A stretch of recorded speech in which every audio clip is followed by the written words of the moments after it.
Hello, everyone. Before we get into today's episode, as always, we'd like to thank our executive producers, Tom McCool, Tony Turrin, Justus Abel, and Jeremy Marcoux. If you'd like to help support the show, you can check us out at patreon.com/historiesmost or send us an email at histories.most@gmail.com for any comments, feedback, or suggestions. Thanks so much, and now, on with the episode.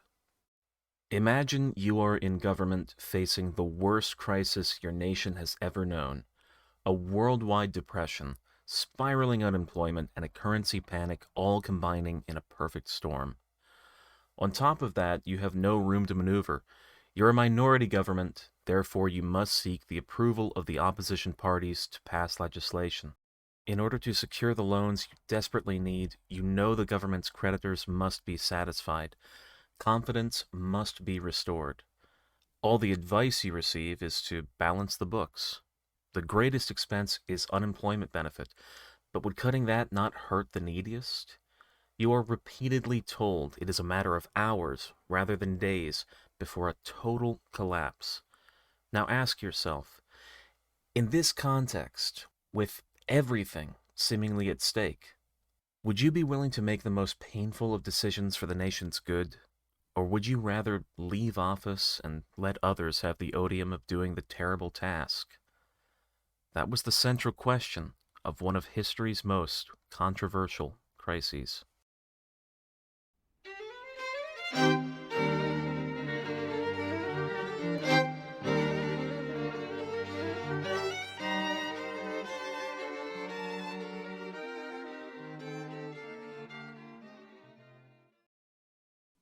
Hello, everybody, and welcome back to another very special episode of History's Most. My name is Peter.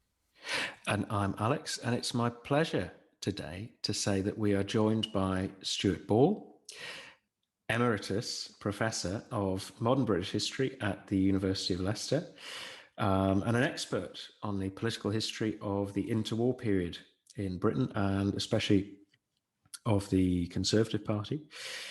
Thank you so much, Stuart, for joining us. No, thank you for asking me. It's a pleasure. Now, today's episode, we are going to focus in on a huge, real kind of political, economic, electoral event of British 20th century history, the 1931 crisis. And yet, despite the fact I've just played it up there, I feel like it's not really got very much almost kind of popular significance. I think the 1931 crisis, although I'm sure, historians acknowledge it completely altered the landscape of British politics in the interwar period, it's kind of forgotten today. I think it would be reasonable to suggest. Yes, I guess it's obviously no longer really in living memory for hardly anybody. And yes, it's not really current politics anymore. Yeah, it's actually an interesting thing that we've talked about on History's Most now and again, the idea that so much of what we consider to be history, if you were to go into a bookshop on the high street, is actually just things that are in living memory, things that are within the lifetimes of us or our parents or grandparents. Yes. Which is all the more reason why it's so important for us to discuss it in depth today. So, the 1931 crisis, before we delve into the detail, and there is lots of detail with this crisis, if nothing else, it is a complex crisis. It is. Let's set up the context, because like I say, this is probably something that's, an area of political history that's quite new to quite a lot of people. So what was the situation in Britain, in British politics, in the early 1930s, kind of 1930, 1931? What was the kind of position? Well, to some extent, you need almost to trace this back to the effects of the First World War in both political and economic terms. So, of course, in the wake of the First World War, you have the split and division and decline of the Liberal Party and the rise of the Labour Party very rapidly from being a very small parliamentary group before the outbreak of the First World War to 10 years later in 1924, forming their first minority government. And so there's a big change in the party situation in the 1920s. And then also there are big problems for the British economy in the wake of the First World War.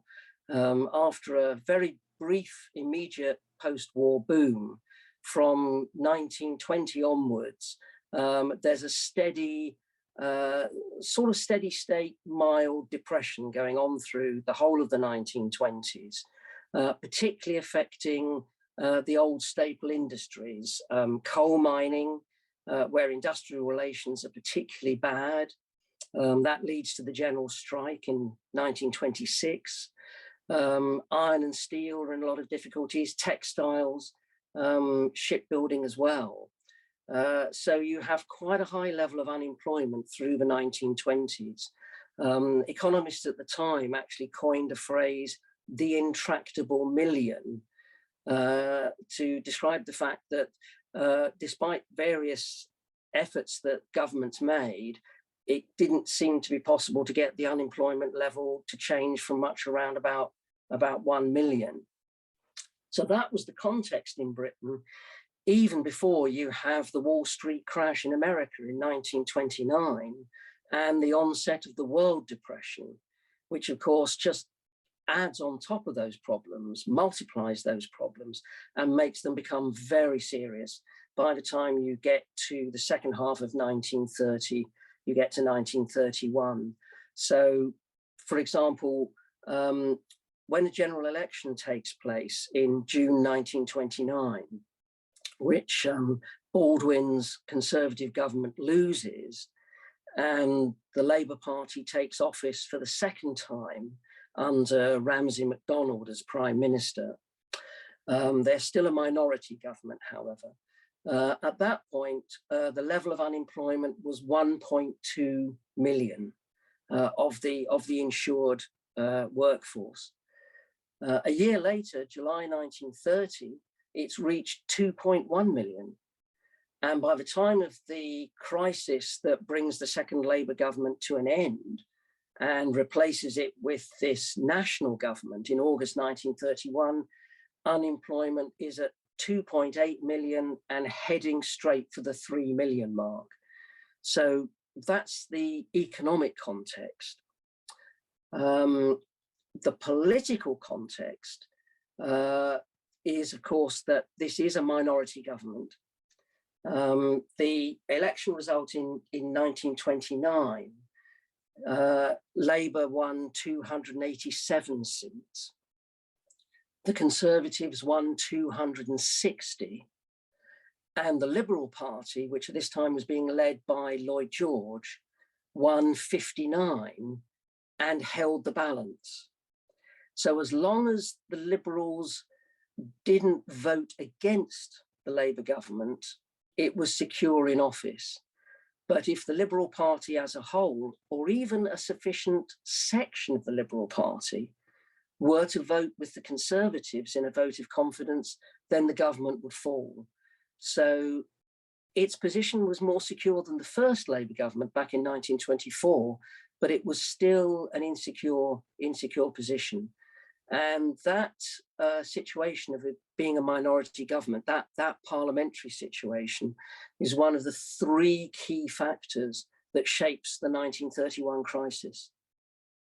It might be worth talking a little bit, actually, I think, about those characters, because this was a time where Britain truly was in a real kind of three-party system, one of the kind of few times where you had the Conservative Party, the Liberal Party, which were the two traditional parties, and Labour, which, of course, during the interwar period became the second party, displaced the Liberals. And obviously, after the Second World War, would kind of keep that position ever since. Mm-hmm.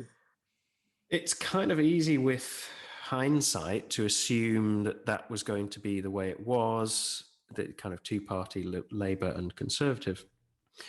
But I think one of the things probably in this era was that that wasn't yet clear, and that the Liberals certainly wouldn't have considered themselves finished and consigned to irrelevance at this time. And that was really the root of why we've got such a complex and almost destabilized parliamentary system. Yes, I think that's true. The really crucial stages for the decline of the Liberal Party are the general election that takes place at the end of 1924, which is the general election after the first Labour government. It's not the general election that brings the first Labour government about. That one actually happened in December 1923, when the Conservatives lost the election after trying to get a mandate to introduce tariffs, to introduce protectionism. And then when the new Parliament met in January 1924, the Liberals voted with Labour and the Conservative government had to leave office. But the first Labour government was only in office for a few months. It was quite successful from the point of view of the Labour Party, but it was a disaster for the Liberals. Many of the people who voted for them hadn't wanted a socialist government. And so when the general election came in November of 1924, the Liberal Party did extremely badly and was reduced to quite a small number of MPs, very small number of MPs. During the period between that and the general election in 1929, Lloyd George made big efforts to revive the Liberal Party. He pumped in money, he drew on new economic ideas, he provided sort of charismatic leadership. And in the 1929 general election, you're quite right, that was the height of three-party politics. Each of the three parties contested almost every seat. They each ran over 500 candidates. But Lloyd George's attempt to revive the Liberal Party failed. They were now caught in that third-party squeeze that we're so familiar with under our first-past-the-post electoral system. Once a party is in that, clearly seen as being that third party, that minor party, its vote tends to get squeezed, especially in marginal constituencies. And so, as I mentioned before, in 1929, the Liberals only won 59 seats.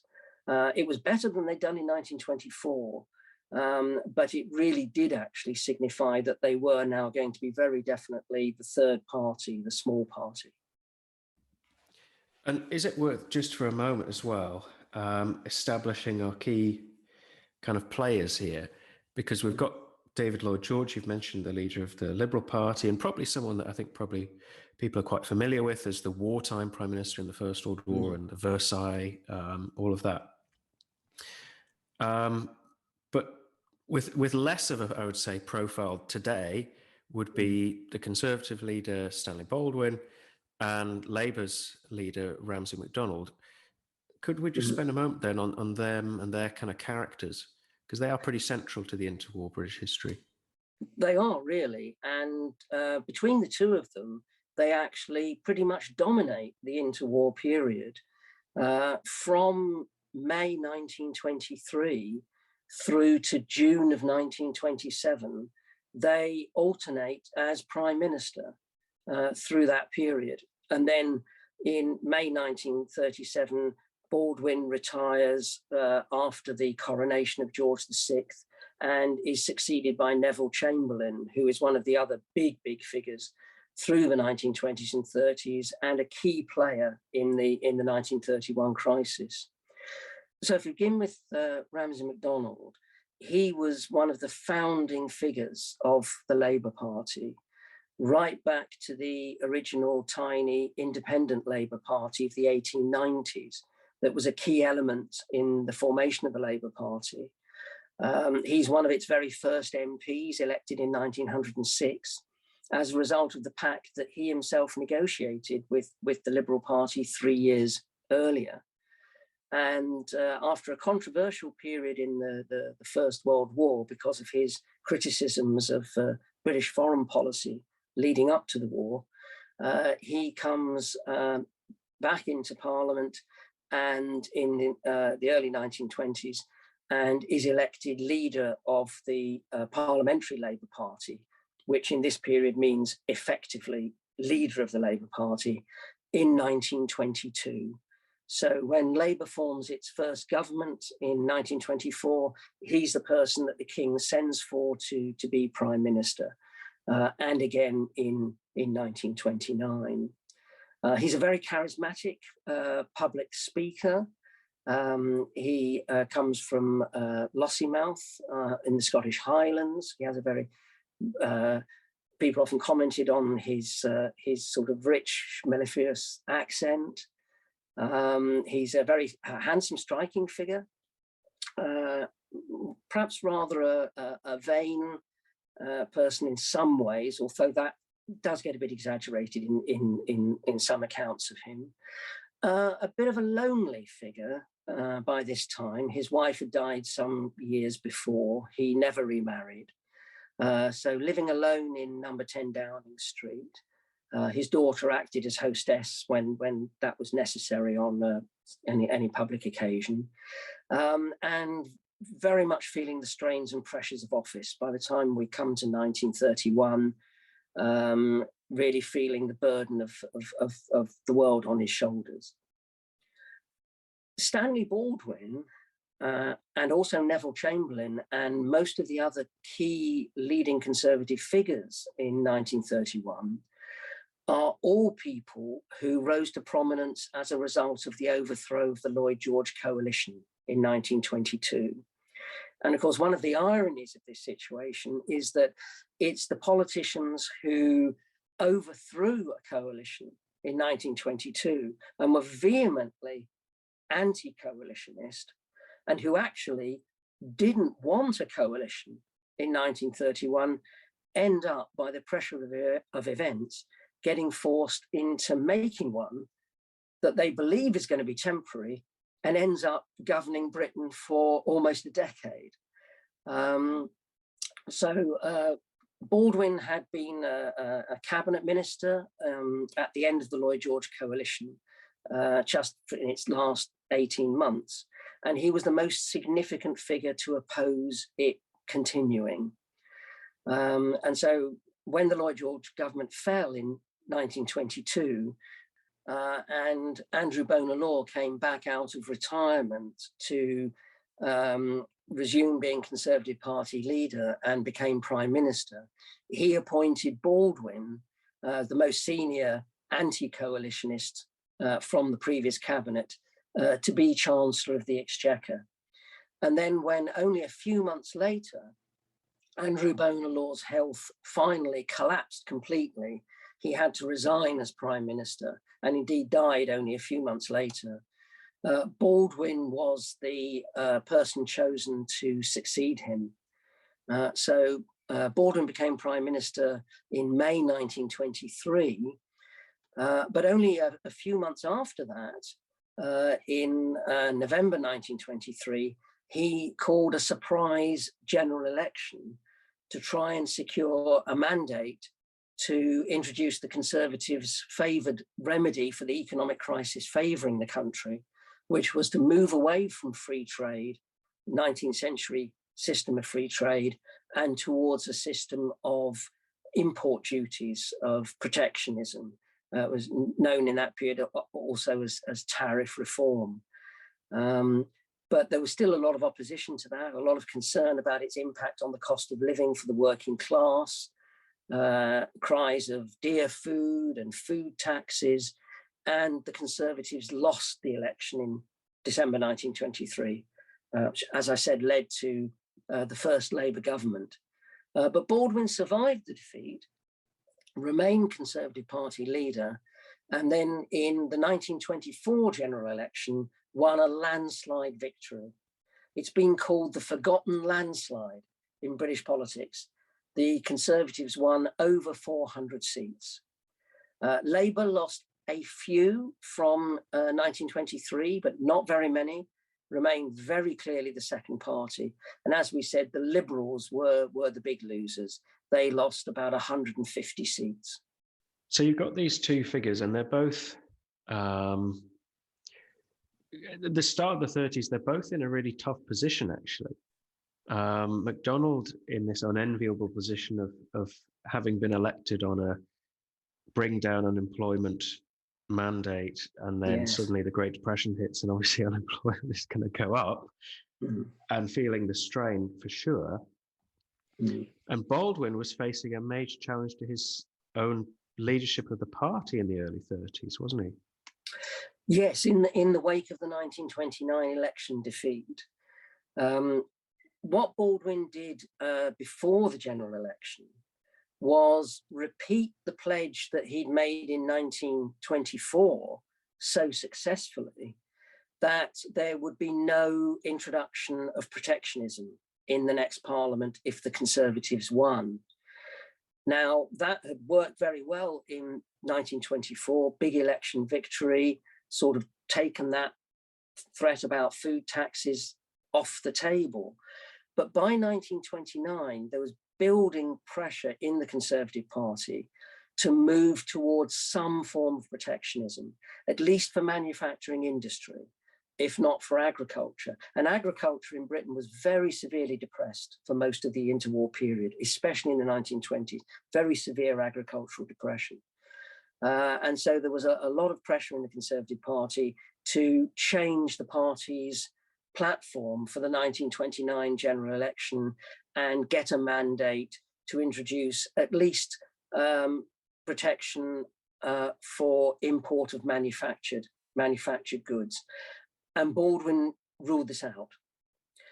And so when he then lost the election on a manifesto that many Conservative MPs, much of the Conservative grassroots, had really not been in favour of, he then became under very, very severe pressure.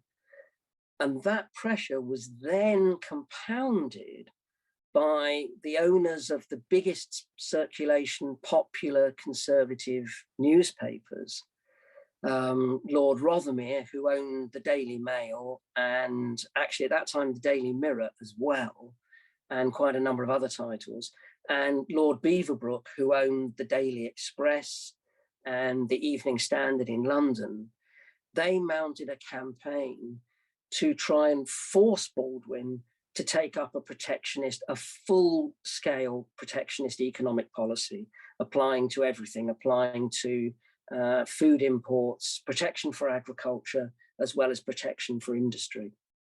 And there was then a long-running battle lasting at least a year, maybe even a bit longer, in which they tried to first of all, force Baldwin to change Conservative Party policy.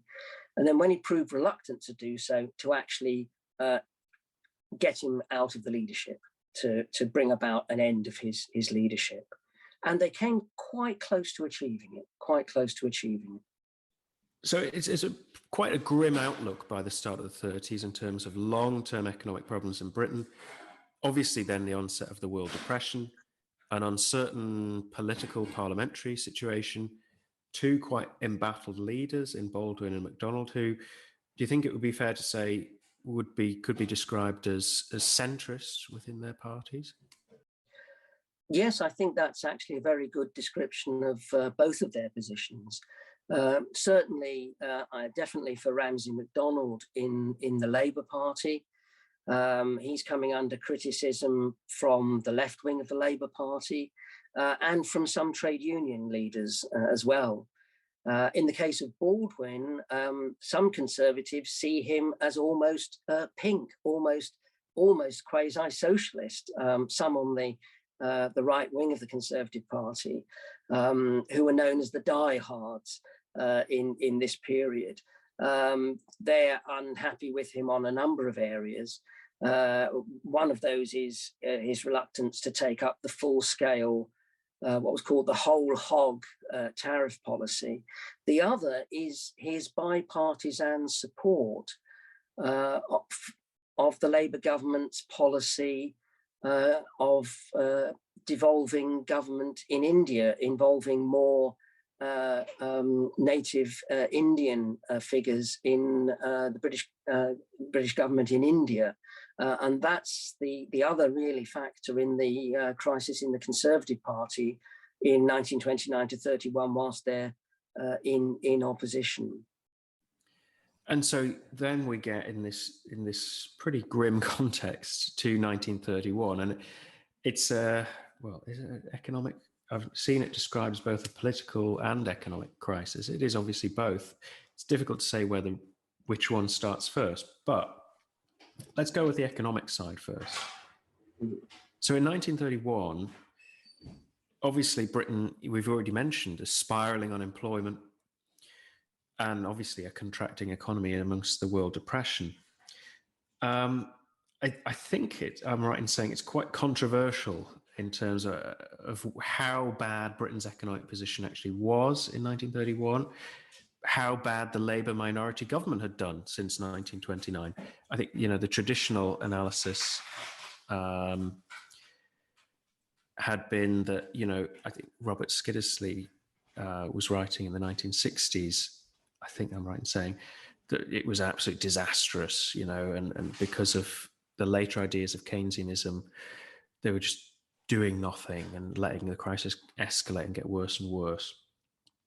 So what's your reading of the economic aspect of the crisis by 1931?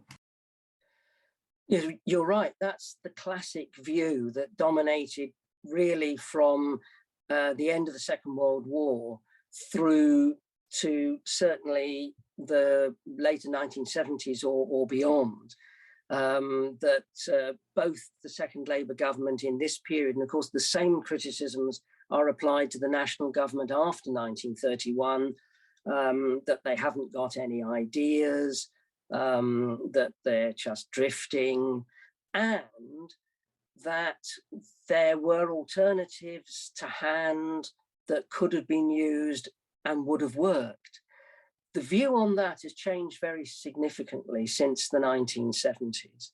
The unquestioning assumption that applying Keynes's economic ideas in this particular context and situation would have been sort of like waving a magic wand and would have got us out of the world depression, would have resolved the problems in Britain of the slump and the depression. That idea became very much discredited when, since the 1970s, we've had several substantial and longer lasting depressions that have proved equally intractable to be dealt with. And I think, again, it's also important to say regarding the ideas of John Maynard Keynes, he didn't actually fully publish these until 1936. He was a very active figure in economic ideas from the end of the First World War onwards, and certainly advocated things like spending money on public works programs and things like that. But his general theory wasn't worked out until the mid-1930s and published in 1936. And there were still many people who questioned some of the assumptions that he was making. So in that sense, the historical view of this crisis really falls into two parts: the very, very critical, dismissive view from 1945 to the mid-late 1970s, and then really a quite different interpretation that I think is probably pretty much held today, and probably has been for the last 30 years or so. That's also true, by the way, of the political interpretation of the crisis. And that was hugely controversial from the moment the national government was formed, particularly the accusations made by the remainder of the Labour Party on the left.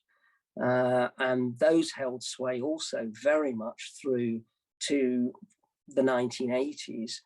And obviously we'll come on to talk more about that then. But again, particularly as more of the documentary sources became available, and we have very, very rich documentary sources for every aspect of the crisis, really, and almost everyone involved in it.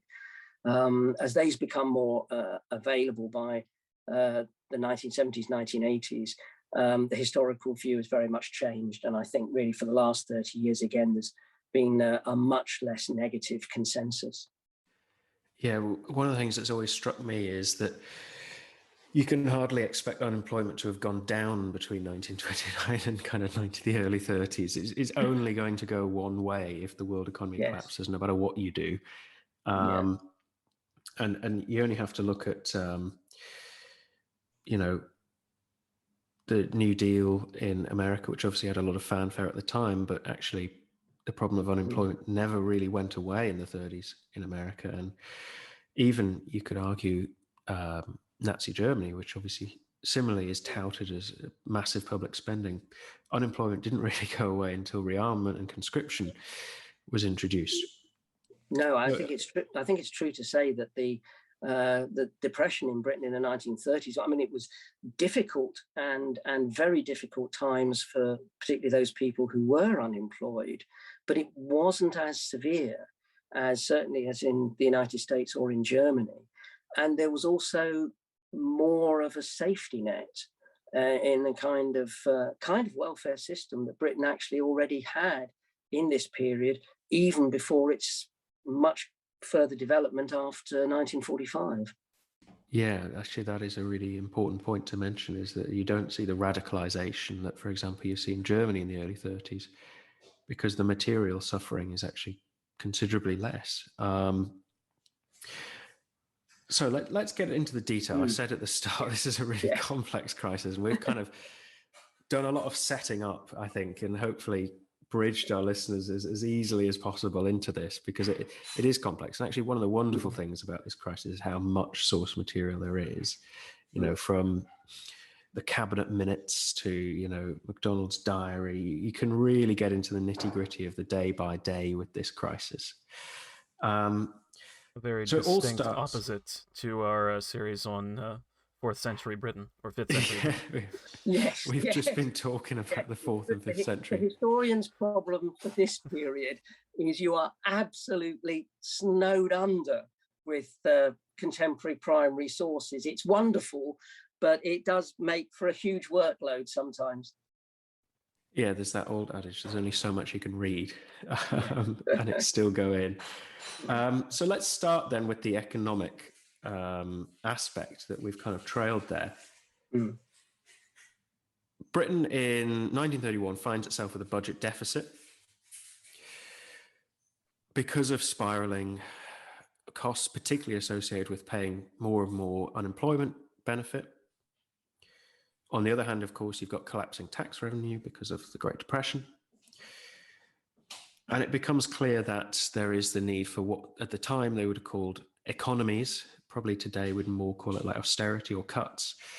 And this is really the opinion of both a parliamentary committee that's set up called the May Committee, and also the Bank of England and the kind of the financial establishment, if you see what I mean. So I think the kind of, if we were talking about that classic view we mentioned before, would be to dismiss this as not even being a real crisis. I think that is certainly something that's put about and was at the time, actually, in the election campaign we'll come to, that there wasn't actually even a problem. So was there a problem? And what was the kind of approach of the then Labour minority government to go about solving the problem, if you see what I mean? Yes, indeed. No, there was both an economic and a political problem that were absolutely tangled up and bound up together. I mean, as you say, there's a major problem been developing for more than a year.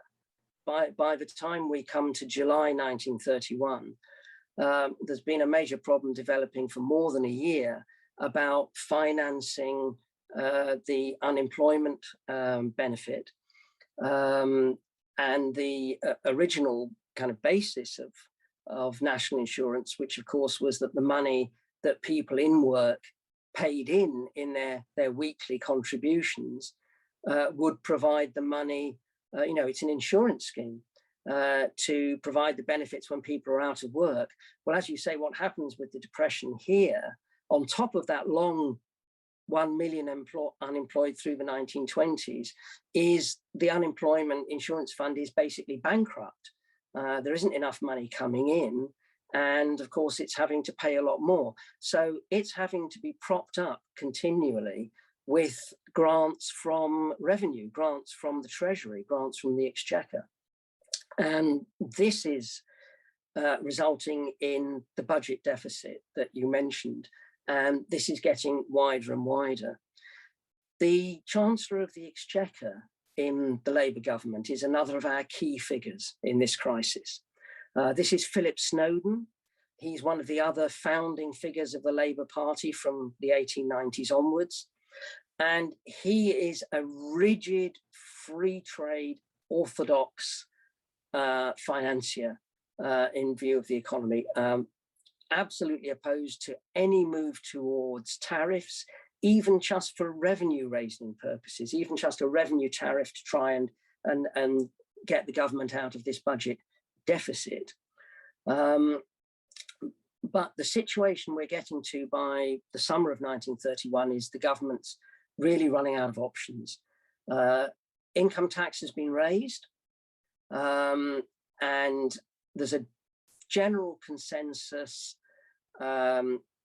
crucially shared by the Conservative Party and the Liberal Party, that income tax cannot be raised further without causing the depression to spiral even further out of control. You add to the tax burden. And I think a point that you have to bear in mind here is that income tax by this period is enormously higher than it was before the First World War, several times over. So there's a problem all through the 1920s of taxpayers feeling they're very heavily burdened compared to only a few years before. So the government can't get out of its budget deficit problem by raising taxes. It can't get out of them by introducing protectionism and tariffs for revenue purposes. So the only way in which it can do so are partly by borrowing, but again, too much borrowing is going to cause financial alarm, cause panic. And as you say, by cuts or some combination of these. What becomes clear by the time we get to July 1931 is that the government is going to have to tackle the budget deficit. It's going to need an overseas loan from particularly the American bankers, possibly the French as well, in order to do that. And that it won't be able to get that loan because of loss of overseas confidence in the government's financial management. Because the government seems to be letting the deficit on the unemployment fund just run out of control and constantly bung more and more current revenue just to paper over the cracks, we get in a situation where the government won't be able to get the overseas loan unless it introduces an economic package that may have some increase in taxation, some borrowing, short-term borrowing to get over the immediate crisis, but will have to include a significant element of economies. And that can only be done, and it can only be done convincingly to overseas investors by cutting the rate of unemployment benefit. And this is the crucial issue that breaks up the Labour cabinet. So we get this situation in August 1931 where you have kind of day by day crisis meetings of the Labour cabinet and its economy committee, where they basically try and hammer out this program of tax rises and budget cuts to see off the crisis. And I would assume that we wouldn't buy into the idea, or feel free to disagree, that there wasn't a crisis. To me, the inevitable logic is that, unavoidable logic, is that the government had to borrow money, and the people it wanted to borrow money from were not setting conditions, but were basically, you had to have their confidence to borrow money from them. Yes. Equally, it's a minority government. They had to have the confidence of at least the Liberal Party, if not for such a programme as this, probably both major parties. And again, that means you have to have the confidence of those parties. So in essence, Labour in government here, they're boxed in.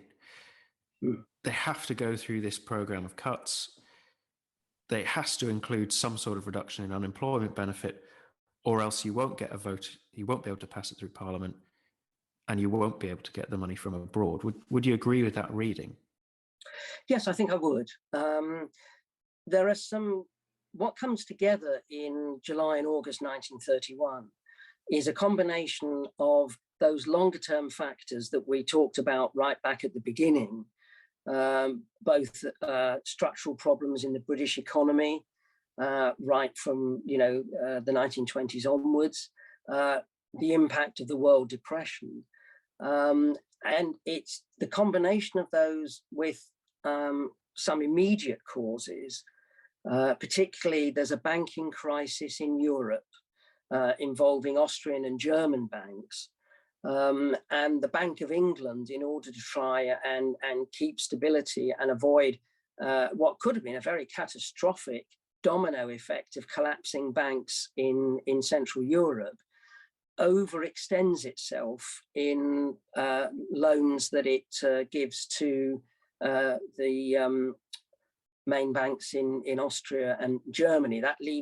That's also sort of causing concern amongst overseas investors. So you've got some long-term causes, then the 1929 crash and its effects, and then some immediate triggers in the summer of July 1931.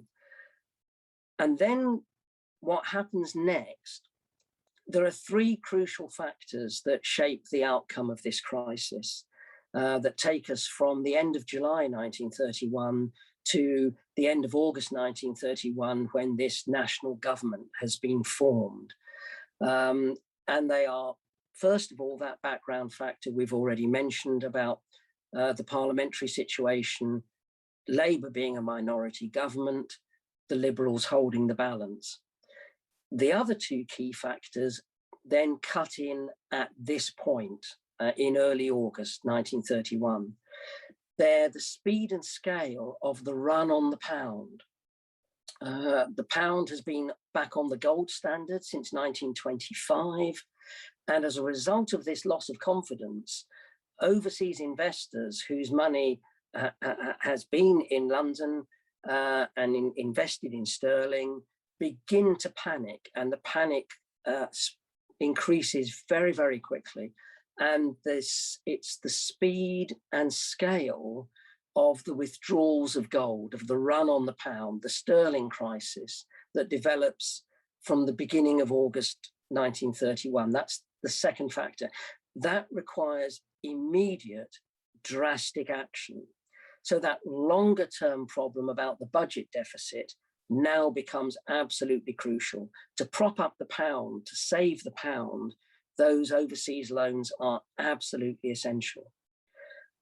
And then the third key factor, and it's a really important one that's often overlooked, the crisis not only boils up very quickly, it happens during the parliamentary recess. Parliament is not sitting. And that means that the other parties cannot remove the Labour government from office quickly. If Parliament was sitting, you could have had a vote of confidence in the House of Commons. The next day, the Liberals would have voted almost certainly with the Conservatives due to the severity of the crisis. You'd have had a change of government within 24 hours. This is not possible. It would take at least 2 weeks to recall Parliament. MPs and even many ministers are scattered over the whole of the United Kingdom and much of Europe on their holidays. And so these three factors together, minority government, speed and scale of the crisis requiring an immediate drastic response, but it has to be done within the context of the existing government. That's a really interesting factor, that third one I had never thought of before, but it's kind of, it does really shape this crisis, because as we've kind of said, there's this inevitable painful step that has to be taken, it seems, immediately. The advice that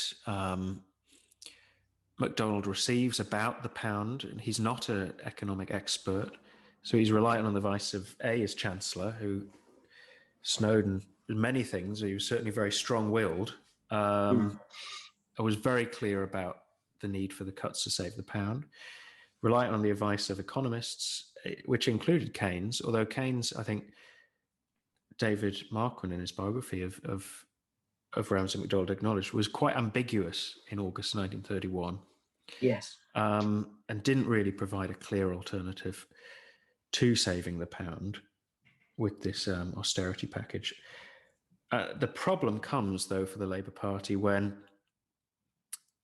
having more or less hammered out a programme with some, potential hitches, they then put the programme to the trade unions, to the TUC, and they face very strong opposition, which then turns a significant minority in the cabinet, including, crucially, Arthur Henderson, against the idea of a cut in unemployment benefit, without which there is no austerity programme.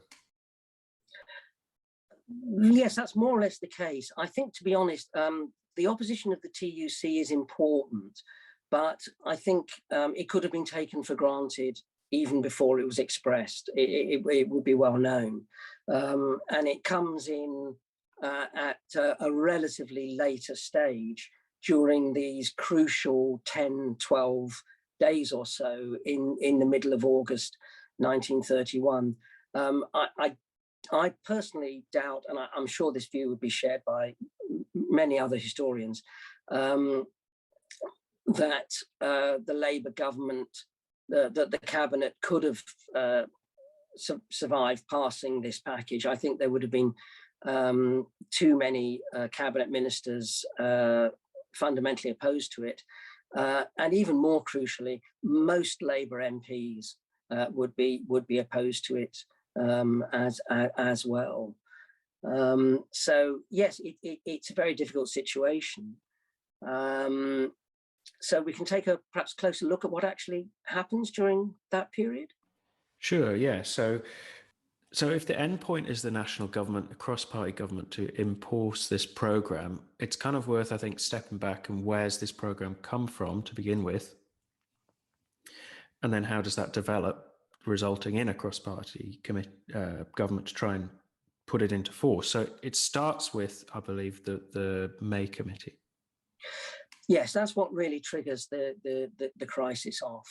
The May Committee was a group set up as a result of a promise that Snowden had made back in his budget in the spring, to take a look at ways of tackling the government budget deficit, of actually estimating what next year's budget deficit was going to be. That was one of the key things. What was the budget deficit going to be in 1932? So the May Committee was a group of experts, bankers, financiers, economists, chaired by Sir George May, who was the chairman of the Prudential Insurance Company. So big City of London figures and economists. And their report is eventually published on the 31st of July, which is the same day that Parliament rose for the summer recess. And it causes shockwaves because the deficit that they're projecting is much higher than expected. They're projecting a deficit of 120 million. Now, nowadays, 120 million is hardly the government's, back pocket loose change.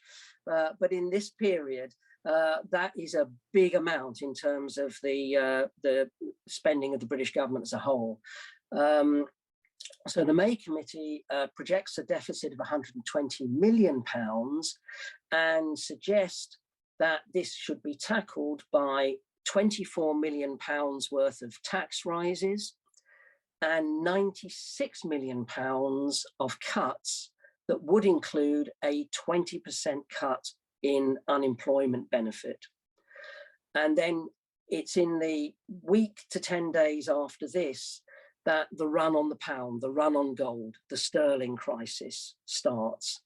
And by the end of the first week in August, the Bank of England is very seriously alarmed and communicates that concern on the 7th of August to Ramsay MacDonald and to Philip Snowden, the Chancellor of the Exchequer, and that they will need to get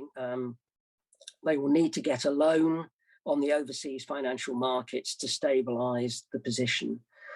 And then we move into the period from the 12th of August to the 22nd of August, during which, as you mentioned earlier, first of all, the Economic Committee of the Cabinet, which has all its big hitters on it, all the key figures in the big ministries on it. So first, there are long meetings of the Cabinet Economic Committee to try and hammer out a solution. By the time we get to the middle of August, the estimates of the budget deficit have now gone up to 170 million. They've jumped 50 million in 10 days, and the gold reserves are running out. And the bankers are basically tearing their hair out in panic. It's the crucial factor in the crisis. And the bankers asked permission to inform the leaders of the other parties about the seriousness of the situation, which is something that MacDonald and Snowden could hardly have refused. There's no intrigue, there's no plot going on here. It's a severe, alarming crisis on a scale that people haven't encountered really before. And as you say, in the minority position of the government, the attitude of the other parties as to whether they'll accept any programme that the Cabinet does agree on is absolutely critical. So the other party leaders are informed about the crisis. They also unquestionably accept the bankers' view that about the severity of the crisis.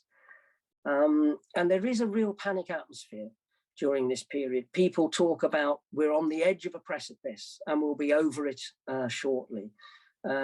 People talk about it's a matter of hours before the deluge. They talk about an absolute collapse of the pound, of Britain being unable to pay for the imports of food to feed its people, starving population in the streets, people being reduced to eating black bread and horse meat, and parallels with what's actually quite normal in the German working class diet. So it really is a tremendous pressure, this crisis. Great deal of anxiety, and really almost everybody in senior positions in British politics is blown completely off course. And the interesting thing is, even though it is very controversial in the cabinet, the particulars of the programme, like say cutting unemployment by whatever figure, say 10% is what they propose, no one actually questions until later whether there is a problem, whether there needs to be cuts. I think everyone's pretty much agreed there needs to be something done, and maybe a bit later we'll talk about whether or not the later claims that no, actually that it was all manufactured would be something that was claimed. But certainly at the time in cabinet, everyone was very clear about the seriousness of the situation. Absolutely, and I think, and as you said, we perhaps return later to some of the charges and claims made after the event. But I think there really isn't a context, there isn't a magic sort of get out clause. There isn't a magic money tree either that the government can go to. There is a great danger that there would be a collapse in the pound, that that would have very serious effects for the British economy. Unemployment could rise even faster and higher than it is doing. So I think the overall view that confidence in the British pound, confidence in the British economy, and confidence in the British government as a trustworthy custodian of that economy, that confidence has to be restored. And as you said earlier, you know, the overseas bankers in New York and Paris and elsewhere, they don't have to risk their money. They don't have to they're under no obligation to give Britain a loan. Just because Britain wants a loan doesn't mean you're going to get one, unless those people feel they're not throwing their money down the drain and will lose it. It's a perfectly reasonable wish on their part to have some confidence in the government that they're lending to.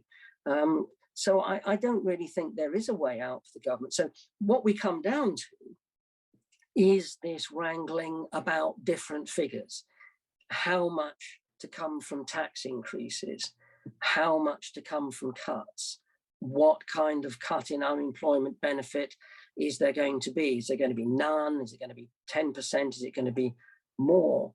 And those are the issues that are basically wrangled over in long meetings of the Cabinet Economic Committee and then of the Cabinet over basically 2 weeks from the 12th of August to the 23rd of August.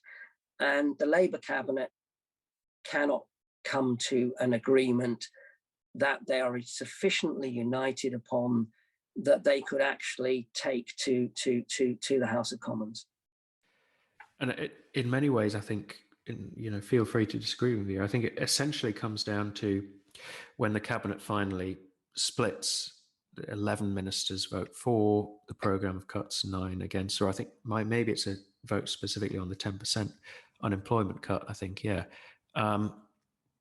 Essentially the minority, the 9 led by Arthur Henderson, I think more or less their position is not that we don't need to carry out these cuts, but it should not be the Labour Party that carries out these cuts. These cuts are needed, but let's let others do it because this is not what we stand for. Absolutely. The split in the Labour cabinet, whilst one can get really caught up in all these little different variations of so many million of cuts or so many million of, whatever, there's actually underneath all that a fundamental issue of principle that divides the Labour cabinet. And on the one side, you've got Ramsay MacDonald and Philip Snowden, and the third of the big 4 Labour figures in this period, J.H. Thomas, and supported by some other cabinet ministers as well. But particularly MacDonald and Snowden, they take the view that Labour is the government. It is its responsibility to tackle the crisis and not to run away from responsibility. And that if the Labour Party is ever to be a credible governing party, it must not fail this test, however hard it is. So you could describe that point of view as Labour has to be a national party and a responsible governing party, or it is nothing, it is failed. The other point of view, which is led by the other one of the big 4 Labour leaders, as you mentioned, Arthur Henderson, who's the Foreign Secretary at this time, and a large minority of the cabinet, and is very heavily held amongst the trade unions and on the Labour Party backbenches in the House of Commons, is that the Labour is a class party. It is the party to defend the working class, and above all, it cannot be the party to betray the unemployed, who are already the victims of capitalism. The unemployed are the victims of the defects of the capitalist system already. To make them victims again, to make them bear the burden again, is literally unconscionable. It's a sin against everything that the Labour Party believes in and stands for. And that's why they, as you quite rightly say, they take this view not that it isn't going to be necessary to do something here, but that the Labour Party would tarnish its soul, betray everything that it stands for from their point of view, if it was to implement this. And they can't do that. Of course, that attitude disgusts MacDonald and Snowden, who think it's cowardice, it's self-serving, it's a failure of leadership and a failure of responsibility. So it becomes quite quickly quite a bitter divide, because it's not just about, shall we have 76 million of economies or shall we have 96 million of economies? It's a fundamental view about what the Labour Party is for and what a Labour government should do. Yeah, I think that's a really kind of useful way, really, of looking at the crisis at the heart of it. It's certainly, at least the aspect of the cabinet split, it's not so much about raw figures or anything like that. It is almost emotional about whether it's country before party or class before, Yeah, and that's why the cut in the unemployment benefit is so emotive. That's why that's the key issue. Because that really absolutely is the fault line here, really. So we have a cabinet split, and it's very clear that to all concerned, it must be said that the Labour government had to come to an end. It's slightly disingenuously put a few months later by, I think, Sidney Webb, that, this is a big shock all of a sudden. We're kind of carted out. I think everyone was very clear that it was going to have to finish. Where there is a surprise is that the new government that is formed very, very quickly to replace it, because there is this hour by hour crisis, is not a three-party, because it's a coalition that is said to be, in its own words, a cooperation of individuals rather than parties. And it brings together the leading figures from all three parties that we've mentioned before. So how does that actually come about then in August 1931? Because it's quite for British politics, a very unusual, outside of wartime, a very unusual situation. Yes, this was a very unexpected outcome. It wasn't what most of the key figures involved were expecting was going to happen, even late at night on the evening before the government was actually formed. So what brought this about was partly a series of events over the preceding 2 days, and also, again, going back to the combination of those two key factors about the parliamentary balance between the parties, and the fact that Parliament is not sitting, that this is taking place during the parliamentary recess. So earlier in the crisis, in the days running up to the 22nd of August, alongside those long, difficult meetings of the Labour cabinet, there were also shorter meetings being held between Ramsay MacDonald and Philip Snowden, and the two leading figures from the Liberal Party and the two leading figures from the Conservative Party. Now, this was fully authorised by the cabinet. It was completely known about. There's nothing secret going on here. There's no conspiracies, no plots, whatever.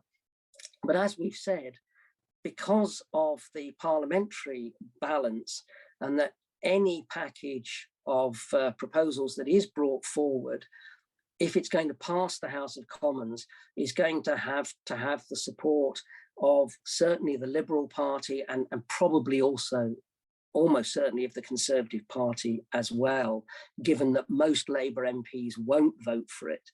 So you've got a situation where it's likely it's going to be a small number of Labour MPs, mainly leading figures, who take that view that we've just mentioned about national responsibility, and then the combination of the Conservatives and the Liberals to actually pass any package. And only passing the package will restore, overseas confidence. So these meetings are taking place alongside them, and in these meetings, MacDonald and Snowden are informing the leaders of the other parties of basically what the cabinet is proposing. And of course, at each stage, the other party leaders are saying it's not enough. And the reason it's not enough is, and the bankers are telling everybody this, it's not tackling the problem sufficiently to restore overseas confidence. So the leaders of the other parties would have accepted any programme that the Labour government had brought forward that met just a couple of key criteria. The cuts would have to be the larger element, and the increases in taxation the minority element. And secondly, that the cuts would have to be sufficient to get the overseas loans. And everybody knows that means they would have to involve tackling the deficit on the unemployment fund, would have to involve a cut in unemployment benefit. And in this context, perhaps actually I should have mentioned maybe previously, because of the steady mild deflation in Britain through the 1920s, the actual real terms value of the unemployment benefit has actually risen by 36% since 1924. So there is a reasonable case for saying that certainly a 10% cut and even a 20% cut would still leave people in 1931 on unemployment benefit in real terms better off than they were, say, in 1921 or 1922. But this is the problem. So these meetings, of which Labour critics of the formation of the government make a great deal of afterwards, that MacDonald and Snowden were conspiring with the Conservatives and the Liberals to create a national government. It's completely not true, completely not true. They were just briefing them on what the cabinet was proposing. And they were, admittedly, then using the fact that the leaders of the other parties were saying, this won't fly, to go back to the cabinet meeting. And often they'd actually literally left the room with the cabinet still sitting, gone out and held a meeting with the Liberal and Conservative leaders in another room in 10 Downing Street for an hour or so, then gone back into the still sitting cabinet meeting. And they're certainly using that to try and get the reality of the situation across to the doubters and the people in the cabinet. So MacDonald and Snowden are going back to the cabinet and saying, this won't work, this is not enough. And so the wrangles go on and they go on and they go on. We then get to the 22nd of August, Saturday, the 22nd of August. And on that day, the Bank of England leading officials say they can only hold the line at the most for another 4 days, at the most. And actually, it's almost a matter of hours. It's a matter of hours, not days. And that happens on the 22nd of August.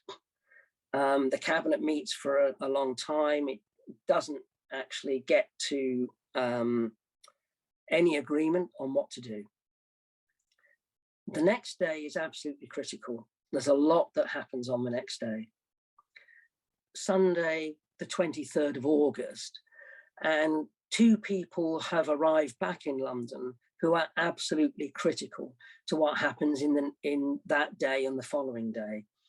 And the first of them is the King, King George V. He's travelled back from Balmoral on the overnight sleeper train, arrives back in Buckingham Palace early on that Sunday morning. The other one is the leader of the Conservative Party, Stanley Baldwin. He's actually been in France on holiday, and most of the meetings with the Labour cabinet were actually handled on his behalf by Neville Chamberlain and Sir Samuel Hoare, were the two Conservative figures who attended those meetings I've been mentioning. And Baldwin arrives back from France late on the Saturday night. So on Sunday, the 23rd of August, first of all, the King has a meeting with Ramsay MacDonald, and MacDonald tells him that he cannot continue. The Labour government is bound to break up, and that MacDonald will have to resign as Prime Minister. The King then next wants to see Baldwin, but when his private secretary phones Baldwin's house to ask him to come to the palace for a meeting, Baldwin has gone out, and although it's not known, he's gone to meet the editor of the Times newspaper, Geoffrey Dawson, who's a close confidant of his, and they're actually lunching in a West End club. Because the King's private secretary can't get hold of Baldwin at this point, he then telephones the acting leader of the Liberal Party, Sir Herbert Samuel, because one of the other factors in this crisis is that David Lloyd George has recently had a very serious operation, a prostate operation. He's out of action during this crisis. He's recuperating at his country home at Churt in Surrey. So the Liberals in this crisis are led by the deputy leader of the Liberal Party, Sir Herbert Samuel. So the King sees Samuel first, and Samuel is keen on there being an all-party government. It gets the Liberals out of the terrible fix that they're in of having propped the Labour government up over the last 2.5 years, a government that is increasingly seen by the public as failing, as having caused the crisis. The Liberals are probably going to get it in the neck again, in terms of electoral consequences. So they really want to avoid this, and they particularly want to avoid a general election in the near future, if they can. So Sir Herbert Samuel pushes to the King the idea of an all-party combination to deal with the crisis. Now, the King is already favourable. He's very receptive to that idea, and particularly national unity in a crisis, people coming together, avoiding party faction and divisions. It appeals very, very strongly, and not just to the King, of course. It appeals enormously, very widely and outside, party boundaries. And the King also sees his role as almost that of a kind of umpire, someone to represent the overall national interest, an interest that's higher than parties, above parties. And this leads to the King taking a very active role in the crisis, one that you could certainly say is potentially very controversial.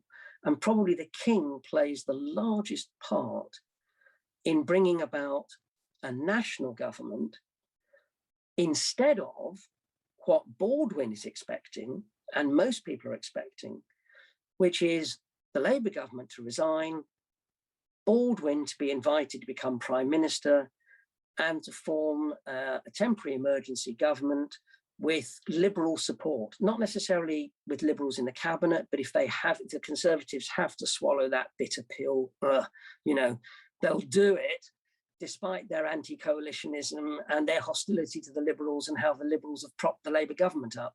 but certainly a minority conservative, the expected outcome of the crisis is a minority conservative government headed by Stanley Baldwin as Prime Minister, that together with the votes of the Liberals in the House of Commons will pass the necessary budget package. That's what everybody's expecting. It's certainly what Baldwin is expecting.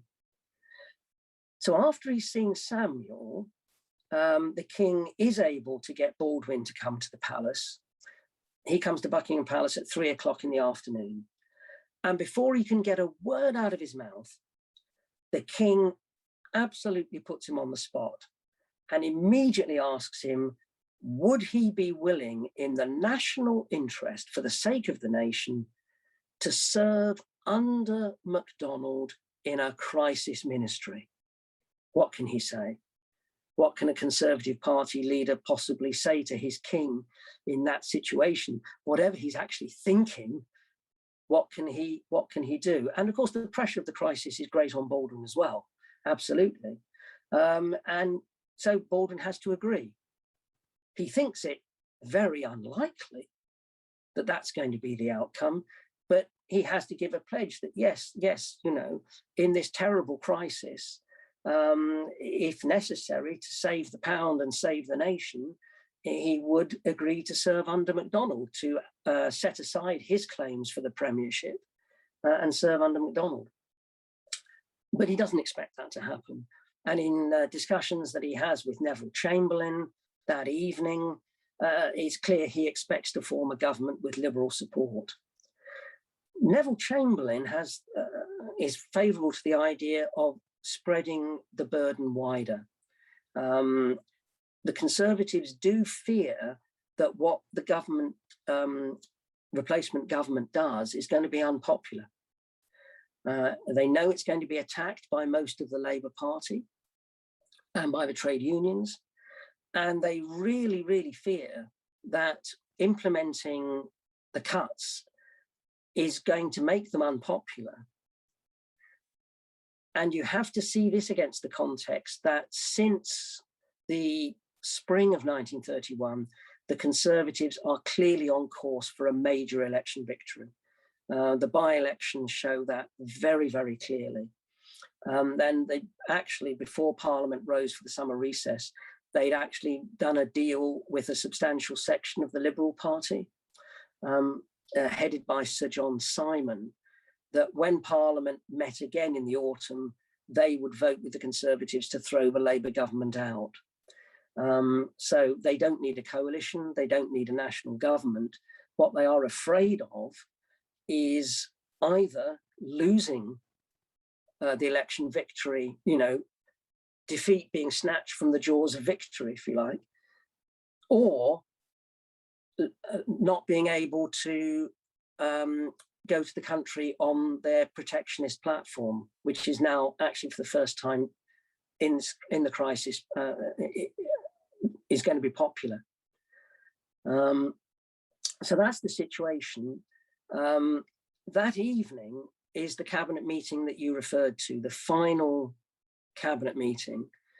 And at that meeting in the evening of Sunday, 23rd of August, a vote is finally taken by the Labour cabinet on a plan that includes a 10% cut in unemployment benefit.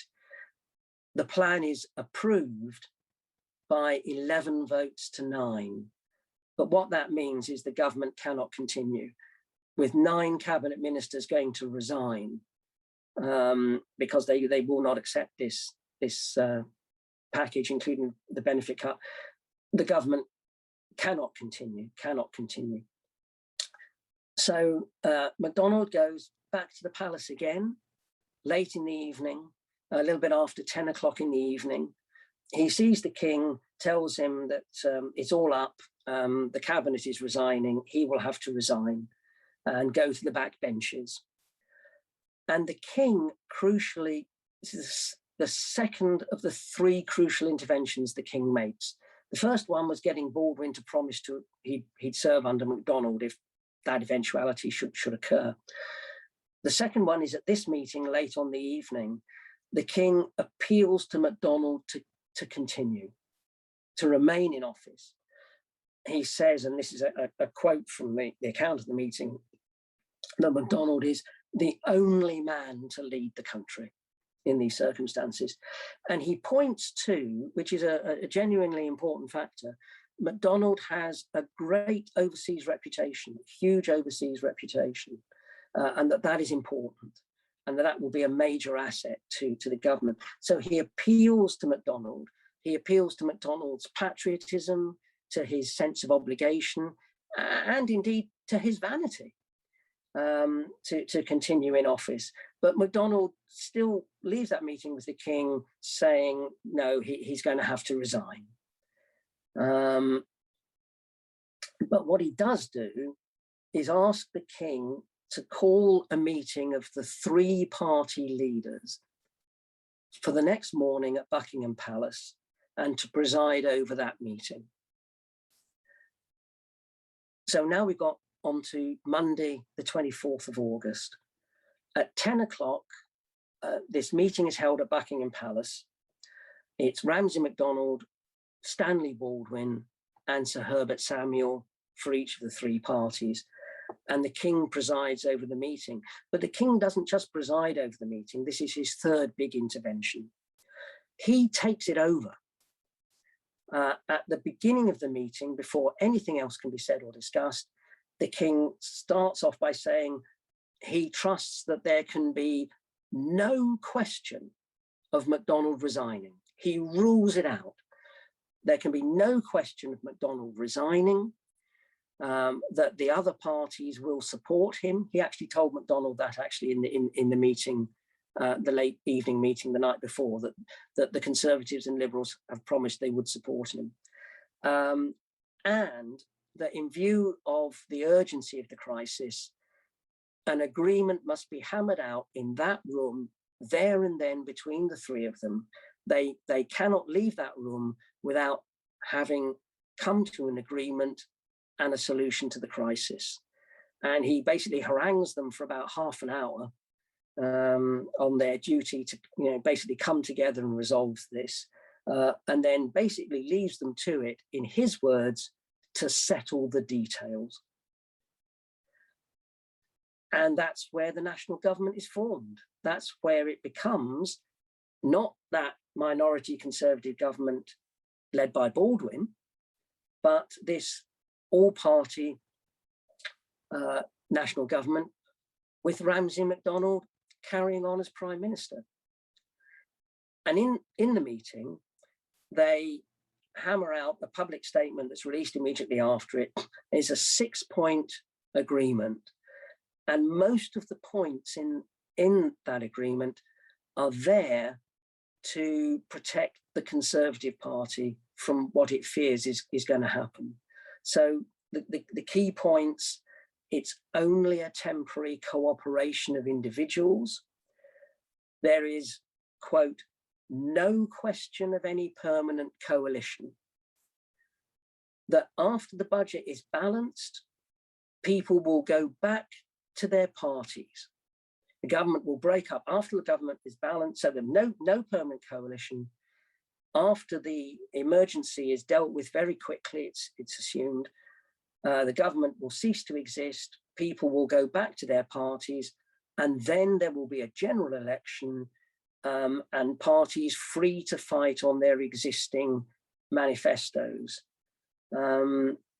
And the emergency nature and the very temporary and emergency nature of the government is underlined by the fact that the cabinet is an emergency cabinet of only 10 people. It's not a normal cabinet. It's more like a war cabinet.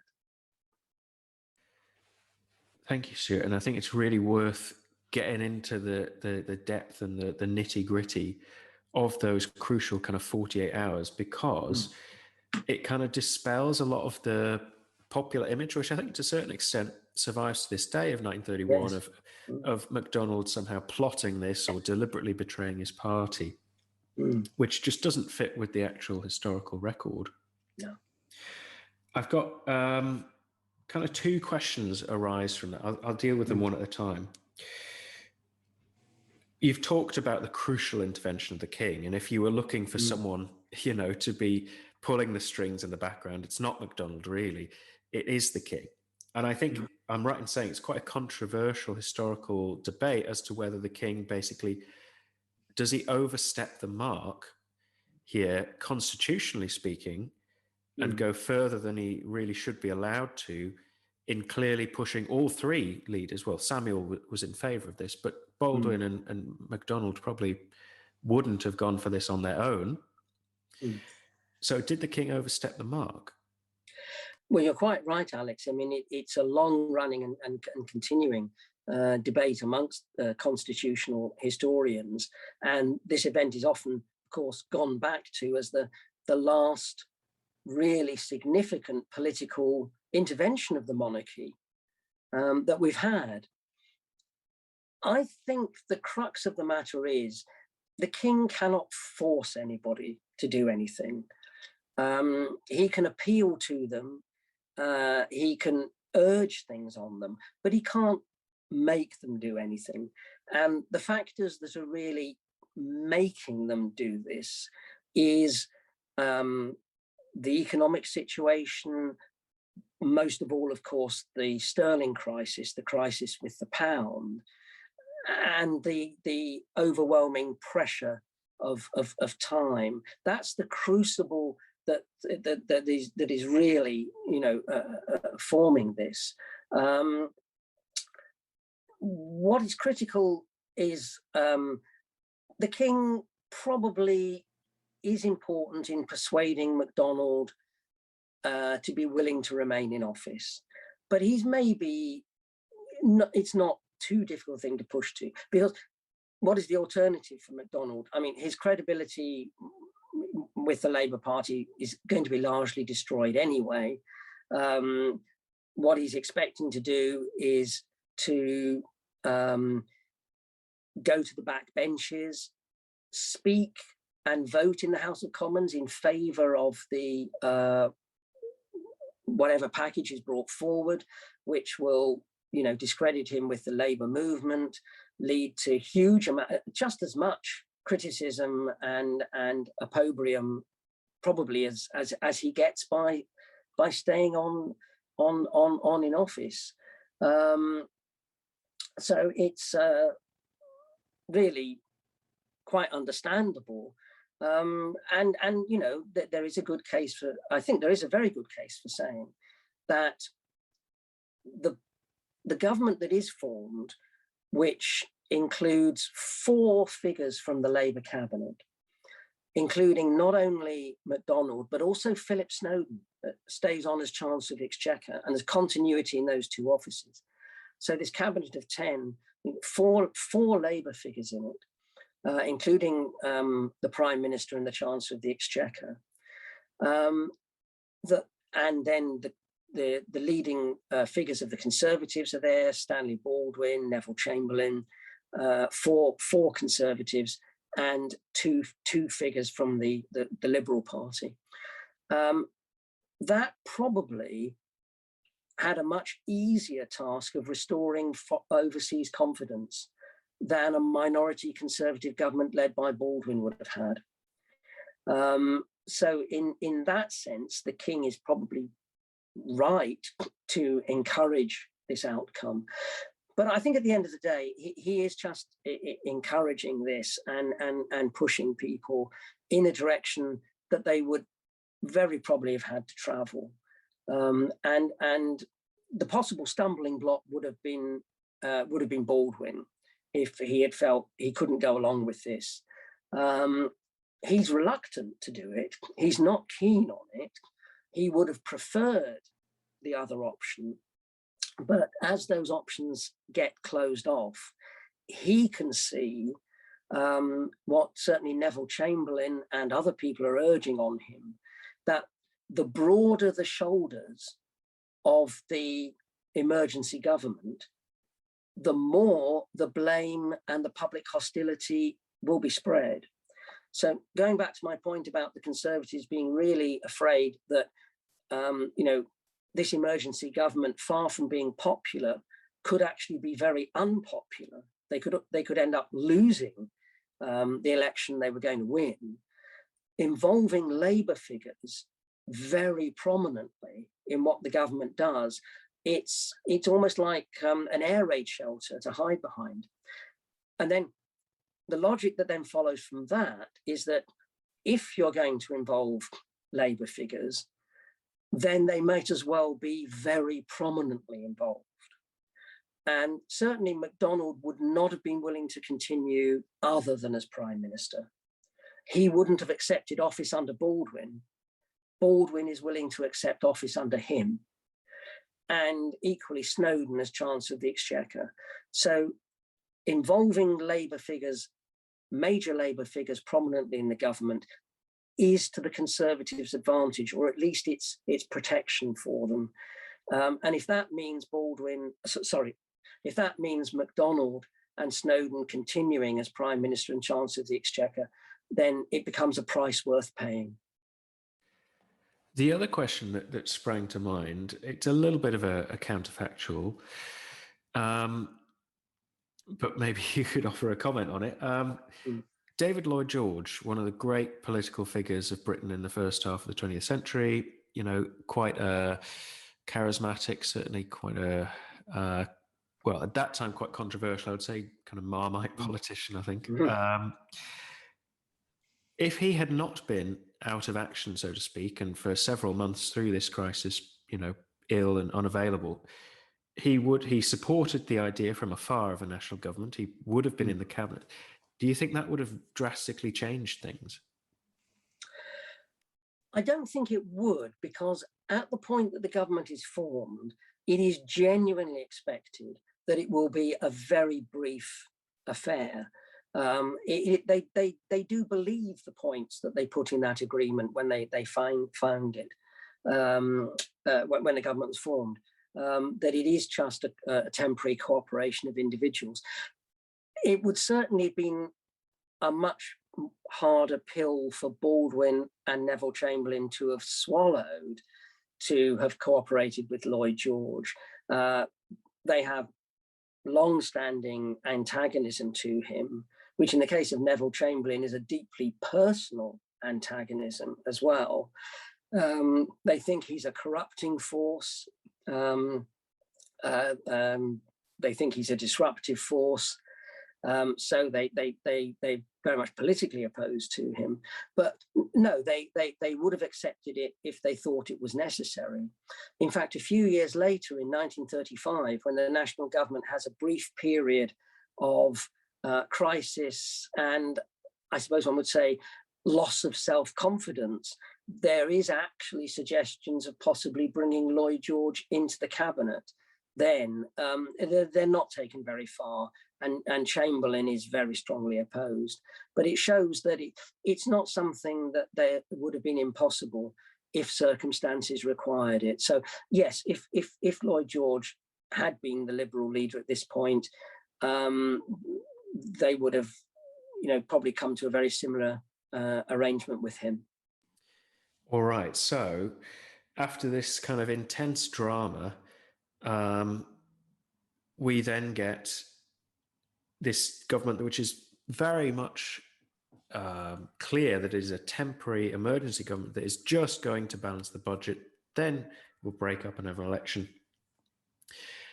Within, well, it's about 2-month time period, very, very quickly, it goes from being a temporary measure, emergency measure, that's going to basically pass one piece of legislation, to being a government that has won the biggest victory in British electoral history, which will on the back of that, govern for the next 9 years. So this quite unlikely turn of events, we've got to kind of account for. So first of all, I think briefly, the mission it was set up for, to save the pound, the gold standard, stop the run on the pound, very quickly fails that, despite passing the economy measures. Yes, that's right. You're absolutely right, Alex. We've got, in a sense, two big questions here. Why does the government come about in the first place? And then the second big question about this period is, why does this temporary arrangement, as it was sincerely meant to be when the government is formed on the 24th of August, have become, over about 6 weeks by early October, a government that is going to go into a general election asking for a mandate to continuing government, continuing governing as a permanent arrangement. And this is all about the events that happen in September. So when the government is formed, the very fact of its formation is a stabilizing effect, and particularly the run on the pound slows down, the sterling crisis is abated, the loan from the overseas loans are secured quite easily on quite good terms. So that stabilizes that position further. Parliament is summoned back to meet as soon as possible. And that happens on the 8th of September. So remember that earlier point about it takes time to get Parliament back reassembled. The Parliament meets on the 8th of September, and the national government wins a vote of confidence in the House of Commons by 309 votes, Conservatives, Liberals, and around about 20 Labour MPs, to 249, almost all of the Labour MPs vote against it. But it's a comfortable win in the vote of confidence. And 2 days later, Philip Snowden presents the budget with some new taxation and with economies of £70 million that includes a benefit cut. So at that point, things are looking quite favourable. But what goes wrong after this is what's called the Invergordon Mutiny. And it's an event in the ships of the Royal Navy in their North Sea base at Invergordon, because amongst the cuts that are being passed, there are cuts in the salaries or cuts in the pay of everybody in government employment, from the most senior judges who howl about this as an attack on their judicial independence, are all civil servants, right through, of course, to the armed forces. And in the case of the Navy, it gets tangled up with an existing dispute about a change in the pay rate a few years earlier, so that some seamen are on one pay rate and others are on another, less generous one. And they're going to get a pay cut. And the crews of some of the ships in the fleet, it's called the Invergordon Mutiny, but it's more of a sit-down strike. They refuse orders to take the ships out to sea on a planned exercise. This sends absolute shockwaves. The Royal Navy is mutinying. And you have to remember that back in the end of the First World War in 1918, the start of the German Revolution that brought down the Kaiser and led indeed to communist risings in various parts of Germany, was the mutiny in the German fleet. So this is a real shock to British prestige worldwide. And the result of this is immediately a new panic run on gold, a new panic run on the pound. And it's the amount of gold losses from the Bank of England double each day over the next 3 days, 16th, 17th, and 18th of September, to a level when on the 19th of September, the Bank of England leading officials tell the government there is no alternative to abandoning the gold standard. It has to be abandoned. And the legislation to do that is rushed through Parliament in an emergency session on the 21st of September, and Britain leaves the gold standard. So in one sense, you could say, well, yes, the government has failed in one of its key objectives, but actually, it hasn't really. It wasn't formed to save the gold standard. It was formed to save the British economy from collapse. And leaving the gold standard has now become the way to do that, has become the way to restore stability and confidence, and as a way of actually achieving the aims the government has been formed to do. So, but what it does mean is by late September, we've got to a point where the continuation of the national government is the essential requirement for economic confidence and stability and overseas confidence. So if the government had done what it originally promised to do, of breaking up and everybody going back to their original parties, that would have precipitated an economic crisis. So the government is actually pushed to stay together by the circumstances of what happens in the middle of September, the Invergordon mutiny, and then being forced to abandon the gold standard. And it's very shaky times. Everybody is very, very worried. And the best guarantee of stability is for the national government to stay together. One of the key reasons for this is what the Labour opposition are saying. So the bulk of the Labour Party that's gone into opposition, led by Arthur Henderson, is not only mounting vicious attacks on its former figures in the national government, saying that they are traitors and plotted and, and all the rest of it. More seriously, they're also claiming the country supports them. The national government hasn't got a mandate, can't show that it has public confidence for the measures it's bringing in.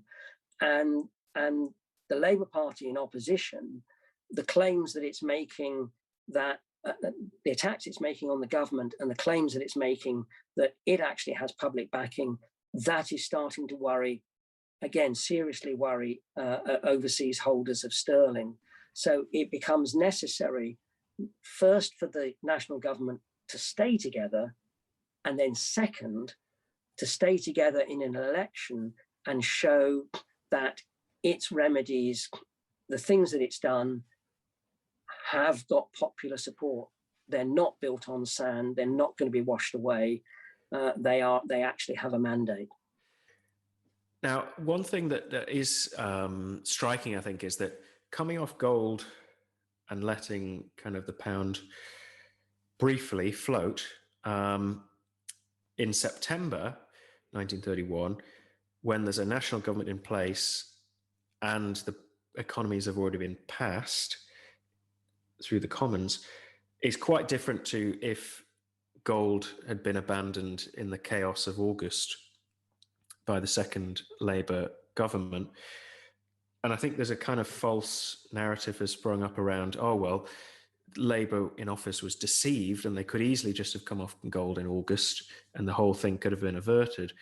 What would have been the difference, do you think, between that chaotic leaving of gold and the national government's leaving of gold? Yes, you're absolutely spot on, Alex. It's a completely different situation in September when the gold standard is abandoned, in the context of restored stability, of the budget deficit having been dealt with, of an all-party government, and of restored overseas confidence. I mean, it shakes even that government. It shakes it severely, and it's a defeat. There's no question about it. It's a defeat to be forced off the gold standard, but it's not a shipwrecking calamity defeat. But the situation back in August, whilst the Labour cabinet are wrangling over what to do, that would have been completely different. To have tried to go off the gold standard at that point would have been like throwing petrol on a bonfire in terms of making the economic situation worse.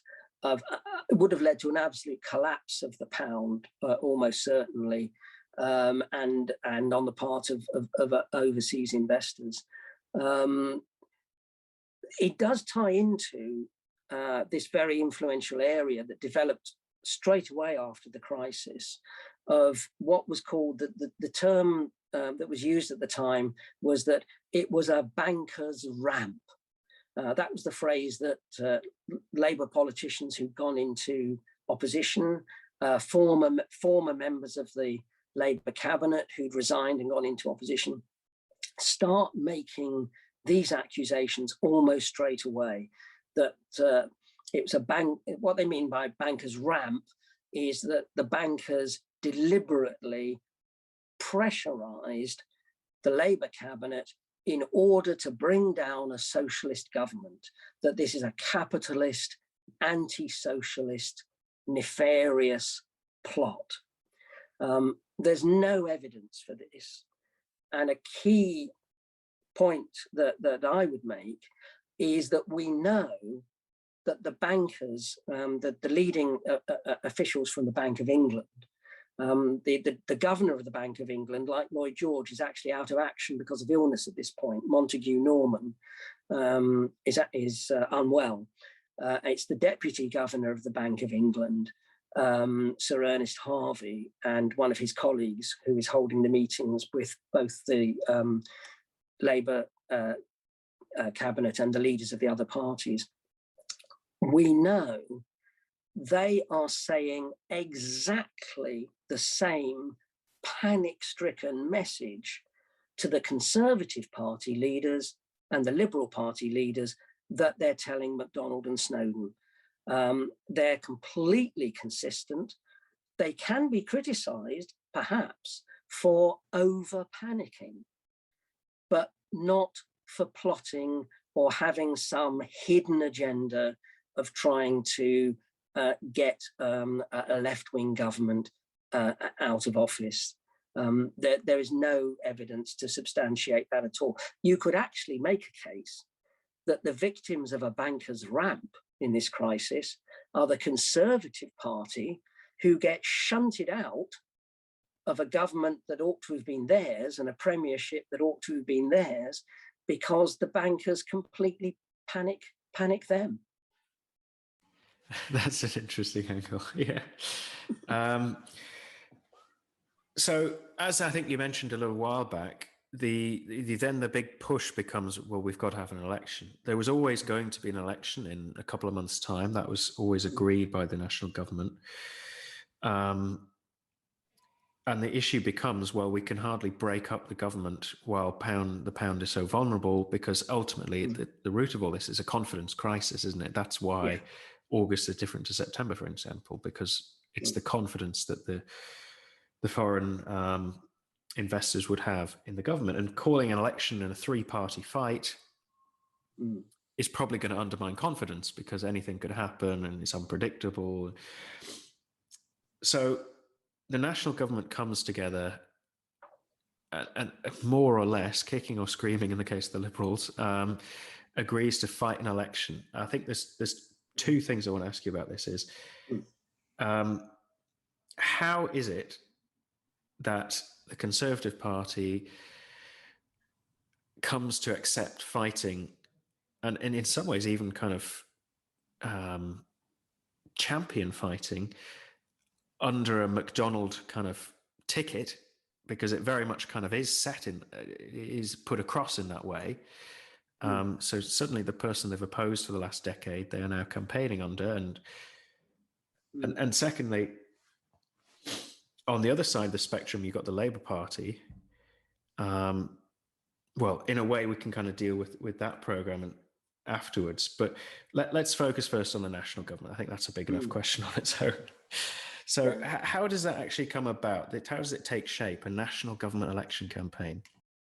Well, what actually happens during the last few days of September through to the 5th of October, there is actually, out of public sight, a severe internal crisis in the cabinet of the national government.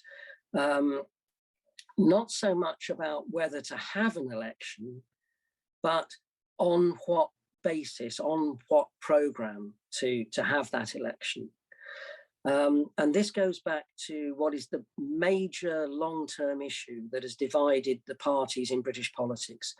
Ever since back in 1903, Joseph Chamberlain started the campaign for protectionism, started the campaign for tariff reform.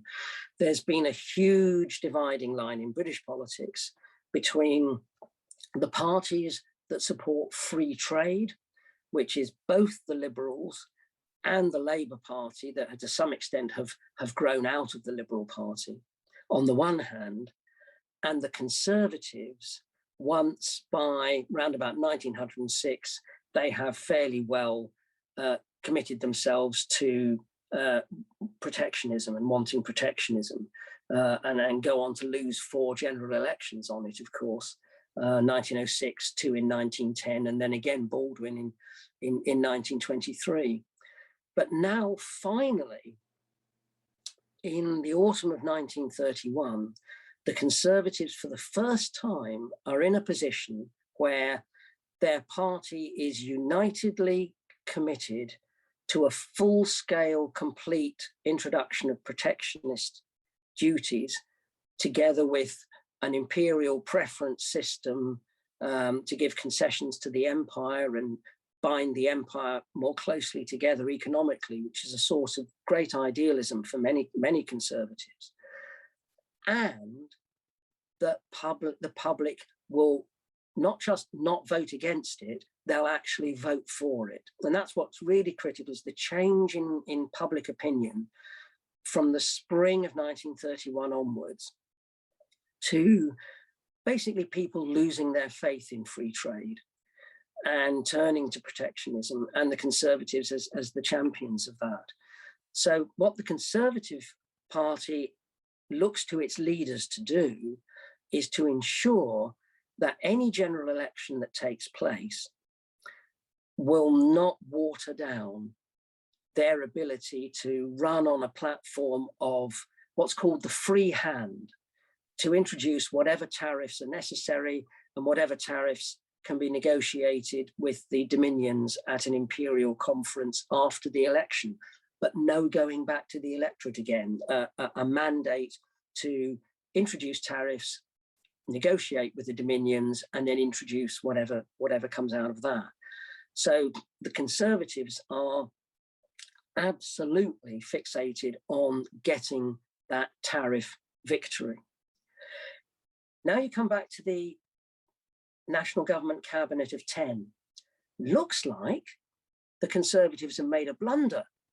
4 Conservative protectionists, 6 Labour and Liberal free traders. But it actually isn't like that. Ramsay MacDonald and J.H. Thomas have lost faith in free trade. They were willing to introduce a revenue tariff to balance the budget and to consider a move to limited protection. The 4th Labour figure in the cabinet is the Lord Chancellor, Lord Sankey. He's mainly there because he's supporting MacDonald's India policy. He'll go along with whatever MacDonald thinks is right to do.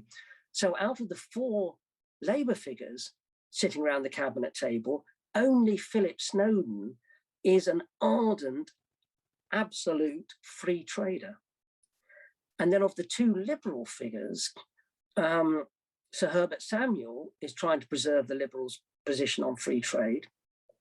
But the other Liberal figure is Lord Reading, former Viceroy of India, and he's the Foreign Secretary in the cabinet, and he's also agnostic on it. So this cabinet of 10 isn't 4 tariff reformers and 6 free traders. It's a group who are strongly pressing for tariffs, another group who accept that probably it might be a good idea, and 2 figures who are holding out against it. And then it becomes pressure on that. What resolves it is a last-minute concession on Sir Herbert Samuel's part, which of course is mainly driven by the fact that the Liberals don't want the government to break up. They don't want to be on the receiving end of a Conservative landslide. You might say, well, yes, they are to some extent, but not in the way that they might have been if the national government had broken up. And in the last few days of September and the first few days of October, there's a series of crisis cabinet meetings trying to come to some sort of agreement about this, and they seem to be getting nowhere. At the same time as this, on the 28th of September, Ramsay MacDonald and the other Labour figures who've supported the national government are all formally expelled from the Labour Party, which means they have nowhere to go back to. And so MacDonald wants to keep the government going. He also wants it to be credible as a national government. He doesn't want to look like he's a Tory prisoner. The very accusation that is being made against him, that he's a puppet of the Conservatives. So, of course, remaining in position as Prime Minister is an important way of showing that that's not the case. He's the man in charge. But also preserving the three-party nature of the government is very important to MacDonald, to preserve its credibility as a genuinely national, deserving its name as national. So he wants the Liberals to stay, and indeed even threatens that if they're forced out and pushed out by the Conservatives over protectionism, that he will have to go as well. So that restrains the Conservatives. And finally, on the 5th of October, quite suddenly and almost unexpectedly, at a point when actually most people thought the government was going to break up, they're actually making their farewell speeches round the cabinet table. Sir Herbert Samuel, the Liberal leader, accepts a compromise. And this compromise is that they will go to the country as a national government under MacDonald, with asking to be returned and for MacDonald to be returned to continue as Prime Minister. And what they will ask the country for is what is called a doctor's mandate. This is the phrase that they use, a doctor's mandate. And it is basically that the country will back them to do whatever it is that is necessary to heal the patient, to heal the British economy. It's not going to be specified in advance what it is. That, if you like, you could call it the blank check mandate that they're asking for. So the national government as a whole is simply asking for confidence, to be returned, to show that it has a public mandate, and to be then have a mandate to do whatever it thinks is necessary. And that in the general election, each party will campaign on its own policies. And it won't matter, at least not in any kind of constitutional sense, that the Conservatives will, Conservative candidates will campaign asking for a mandate for whatever protectionist measures the government thinks is necessary, and the Liberals, and to some extent the Labour figures in the government, will campaign on preservation of free trade. So this agreement, if you like, to disagree, which is the first of two crucial occasions that this happens, and to preserves the government from disintegrating, the other one is early in 1932, is absolutely fundamental. I want to highlight a couple of the interesting aspects of the campaign briefly, because it's got this, obviously on the national side, it's this kind of coalition election ticket on this doctor's mandate. We'll do whatever it takes, whilst each individual party campaigns on its own platform as well.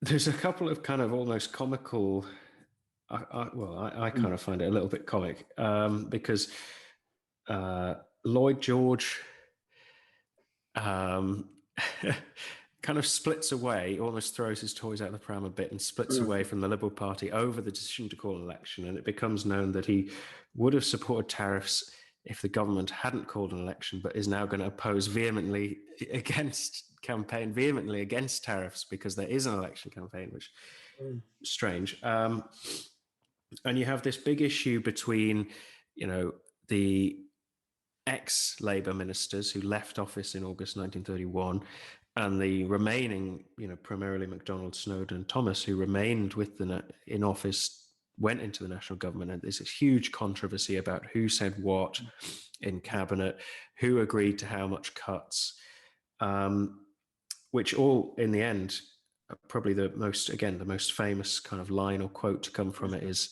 Snowden famously declaring to the nation that the Labour Party's programme is, and it's a very selective quote, but 3 words, Bolshevism run mad, and that this is the ultimate sign of the betrayal of the Labour figures, MacDonald, Snowden, Thomas, in destroying their own project, the party they've built up for 30 years. Let's go to that controversy then, because the Labour Party does run on a remarkably kind of radical socialist program. I'm trying to think, possibly the most radical program it's ever run on at any election. I'm not sure, but it campaigns to immediately nationalize the commanding heights of the economy, including the whole banking industry, I believe. As much as it's probably running against the grain a little bit of the historical kind of way this has been remembered, and of course it was not likely to happen, but if Labour had won on that programme, surely there would have been a massive economic panic again, going back to what had happened in August. I'm sure there would have been. I'm sure there would have been. Yes, no, two things happen that you've highlighted, Alex. First of all, the relations between the former Labour cabinet ministers on each side get very bitter very quickly. And I'm afraid it is the case that a number of the cabinet ministers who leave office within a quite short period, within a few days, certainly within the first few weeks they're in opposition, they do rather start telling porkies about what they had been willing to agree to. It's understandable because they don't want to look like they would have gone along with what the rank and file and grassroots of a Labour movement sees as an absolutely terrible betrayal. I mean, not since Judas took his pieces of silver. And of course, these kind of biblical parallels come very much to people's minds in Britain in the 1930s. So it becomes very nasty, very bitter, and it continues on. And the vitriol towards particularly MacDonald and Snowden on the part of Labour figures, some of whom you would think temperamentally would not be so inclined, it doesn't just go on for months or years, it goes on for decades and decades. And even when David Marquand's biography of Ramsay MacDonald, the first one with full access to his diaries and his papers, was published in the mid-1970s, there were many still Labour figures who were absolutely denouncing MacDonald as Satan's best friend and traitor, and certainly the word traitor is used a great deal. So it does become very, very, very bitter in that respect. And then, yes, the other thing is that the Labour Party in opposition does move rapidly leftwards, swings leftwards very considerably, not only in the period before the 1931 election, but then during the following parliament as well, from 1931 to 1935. And certainly by the time you get to 1933, 1934, it's an even more radical series of proposals that the Labour Party is putting forward.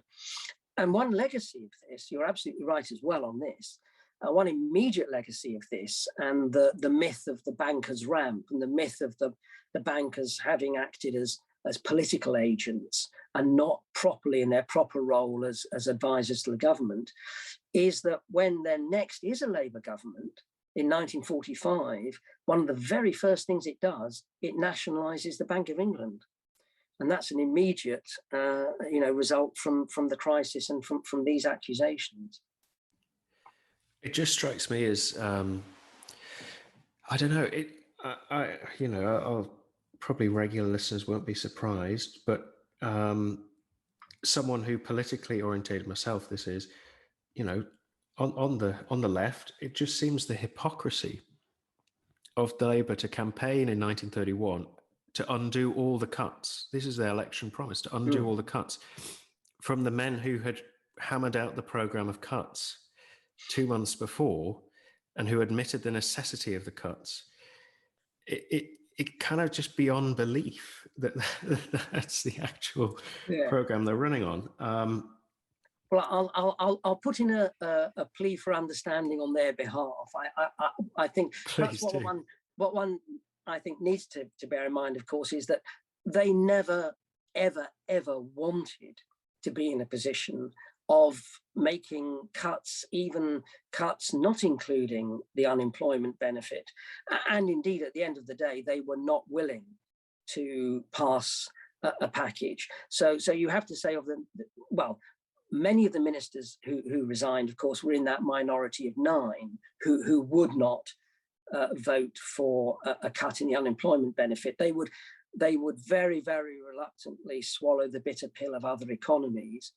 Then yes, amongst the majority of 11 who did vote in favour of that final package were people who went into opposition and yes, did denounce it, but they had voted for it with the uttermost reluctance, under the greatest pressure of circumstances. And once released from that pressure of circumstances, many of them probably genuinely had second thoughts. And then there was the fact that, yes, they're in a position where obviously they don't want to simply disappear from public life entirely for all sorts of reasons, good ones, as well as any sort of, personal ambition or anything like that. And they're now operating in the context of a substantially changed Labour politics. And it was the TUC who, at a key stage in the cabinet discussions, very, very near the end of them, had taken up the position of no cuts at all, absolutely no cuts at all. But the TUC, to some extent, takes over the Labour Party in this period and for much of the 1930s. And Arthur Henderson, although he's the major figure, of course, who's resigned, he does become the leader of the Parliamentary Labour Party and the leader of the Labour Party in 1931. But he's actually being swept along. He's not really in a position to dictate events.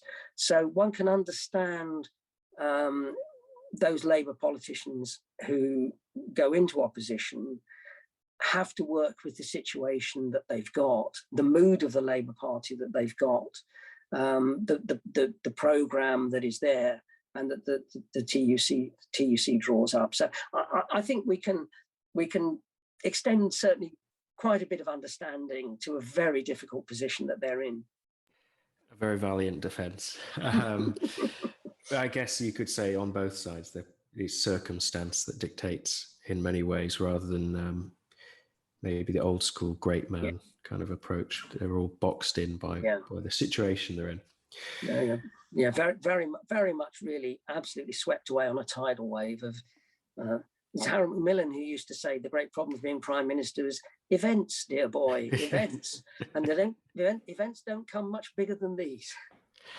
Well, now talking about riding a wave or being swept along, you get this election is the biggest landslide in British political history, and yet remarkably it's kind of forgotten. It's not really talked about, perhaps because the alignment of parties is a bit strange.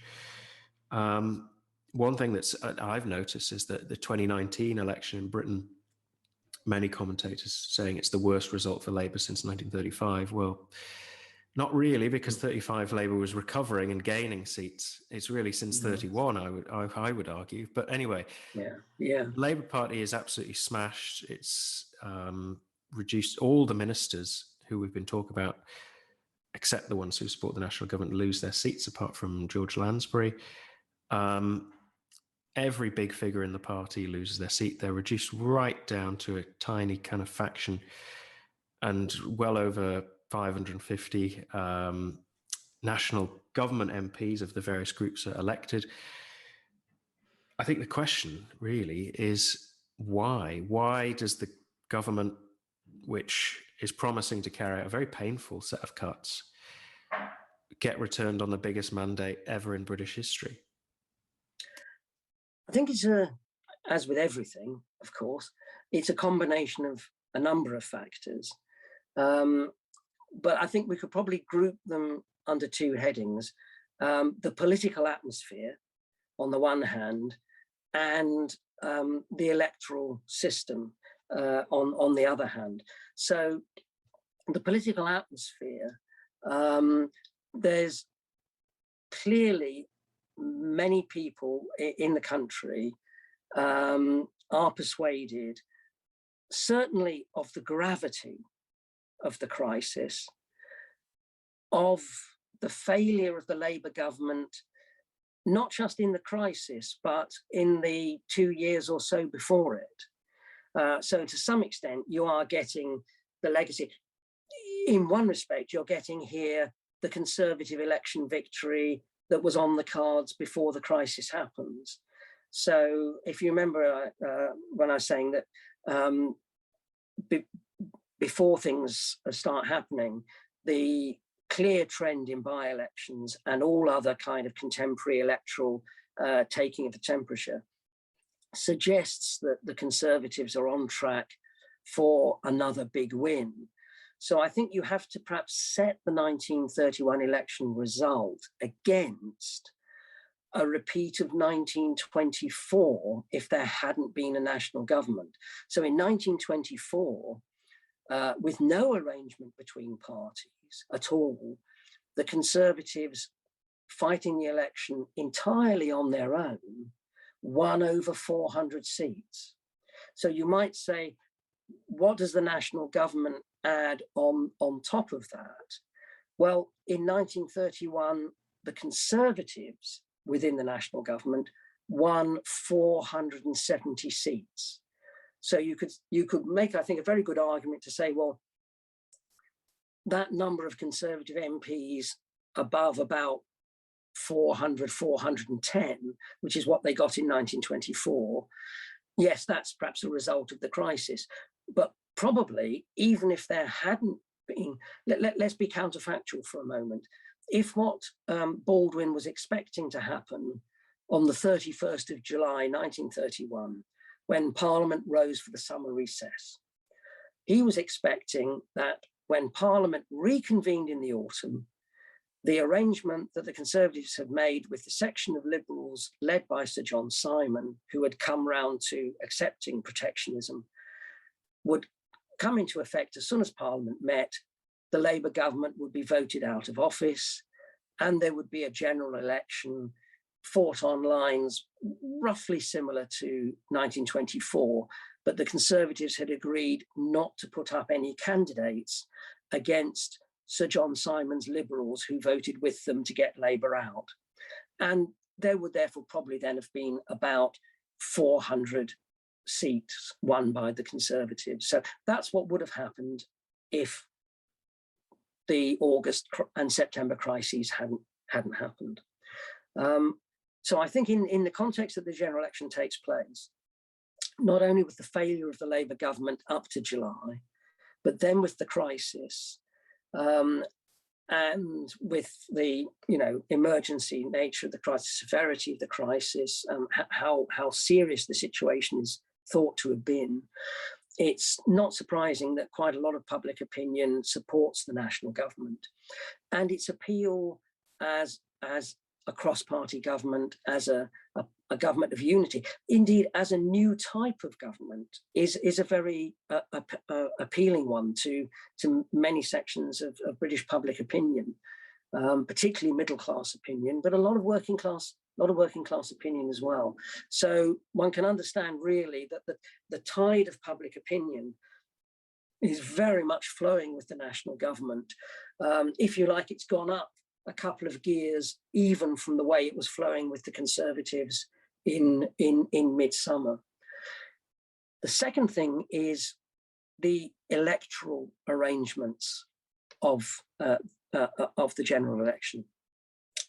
Back at the beginning, Alex, you were talking quite rightly about how most of the 1920s was an era of three-party politics. What that often meant, and the height of it came in 1929, was that each constituency was contested by all three parties. And so very often an MP was elected with less than 50% of the votes. You know, you would get an MP of one party, usually either Labour or Conservative, maybe getting 40% of the vote, and their next closest rival, you know, getting 35% of the vote, and then the other party getting, you know, 25% of the vote. This also means, by the way, that in 1931 there are a lot of Labour MPs who in 1929 were elected on a minority of the vote. Their seats are vulnerable if it's not a three-party election again. What happens with the national government is we don't get a three-party election. We get a two-party election, Labour versus national government. And in a lot of constituencies, that's the way it's fought. And the third candidate stands down. Now, in some constituencies, that is the Conservative candidate in a small number. So in 1929, the Conservatives ran 590 candidates. In 1931, they run 518. You might say it's not a big difference, but they stand their candidates down against all the Labour figures like MacDonald and Snowden who've supported the government, and against the Simon wing of the Liberal Party that supports protection, and against some other Liberals as well. But they do still continue to run candidates against quite a few Liberal MPs. The big change is the fall in the number of Liberal candidates. And whereas in 1929, the Liberals had run more than 500 candidates, in 1931, there are 117 Liberal followers of Sir Herbert Samuel, I suppose ostensibly of Lloyd George, but as you say, he's taken himself off, and 41 Liberal candidates of Sir John Simon's group. So there's a massive fall in the number of Liberal candidates. In 1929, there are many Conservatives who lost their seats because of a Liberal candidate who took a small amount of the vote, but enough that the Labour candidate defeated them. So the removal, the combination of these two things, the circumstances of the election in terms of public opinion, you know, almost all of the press is backing the national government, almost absolutely exclusively. So the atmosphere of public opinion, and then the fact it's a more or less almost a straight fight between the national government candidate in a particular constituency, in most cases that's a Conservative, and the Labour candidate, with the Labour candidate massively on the back foot, trying to defend the record of the Labour government and trying to defend what its ministers did or didn't do in the crisis. So it's not surprising, but you're absolutely right. This is an unprecedented victory. There's never been one like it before or since, and I think probably would ever be again. So the Labour Party are reduced to 52 MPs, 10% of the national government total, less than 10% of the national government total. They're outnumbered 10-1 in the House of Commons. And the seats they're reduced to are basically the bedrock of mainly the coal mining seats and a few seats in areas like the East End of London, where, of course, a key thing is the junior minister, Clement Attlee, holds on to his East End London seat and becomes the deputy leader of the Labour Party. But there's something else that's very, very important, I think, that we should mention as well. And it's the reason why this is not the end for the Labour Party. It's only a temporary setback. So, yes, Labour loses about 240 MPs, reduced to only 52, massive win for the national government. But the Labour vote does not collapse. Labour ran 516 candidates. The Labour Party, even after this terrible split, was still in a position to put up, run and finance 516 candidates. And they got 6.5 million votes. Just over 30% of the votes cast were cast for Labour, even in this very, very difficult situation. And that's a foundation from which Labour can very quickly recover. They actually won more votes in 1931 than they had won in the general election in 1924 after the first Labour government. Admittedly, the franchise has changed a little bit in 1928 when it was extended to women under 30.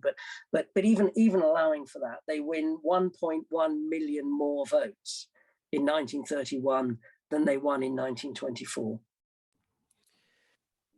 And in a way, it really sets up the politics of the 1930s, doesn't it? This election, it basically, that result, as extraordinary as it is, sets the tone for everything that's to come, which we are going to tackle in a second episode with Stuart.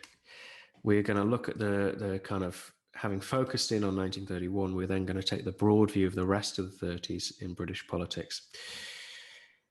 So, I look forward to that. Thank you. Yeah, I want to say thank you to you, Stuart, for giving us so much of your time today and taking us through what is, as I think I said at the start, a really complex but crucial crisis. It's been a pleasure. Thank you very much indeed. Peter. Okay, well, as Alex has said, look forward to the next episode in the next coming weeks. Been really an interesting conversation. So thanks for coming on, Stuart. I've been Peter. And I've been Alex. And thanks for listening to History's Most.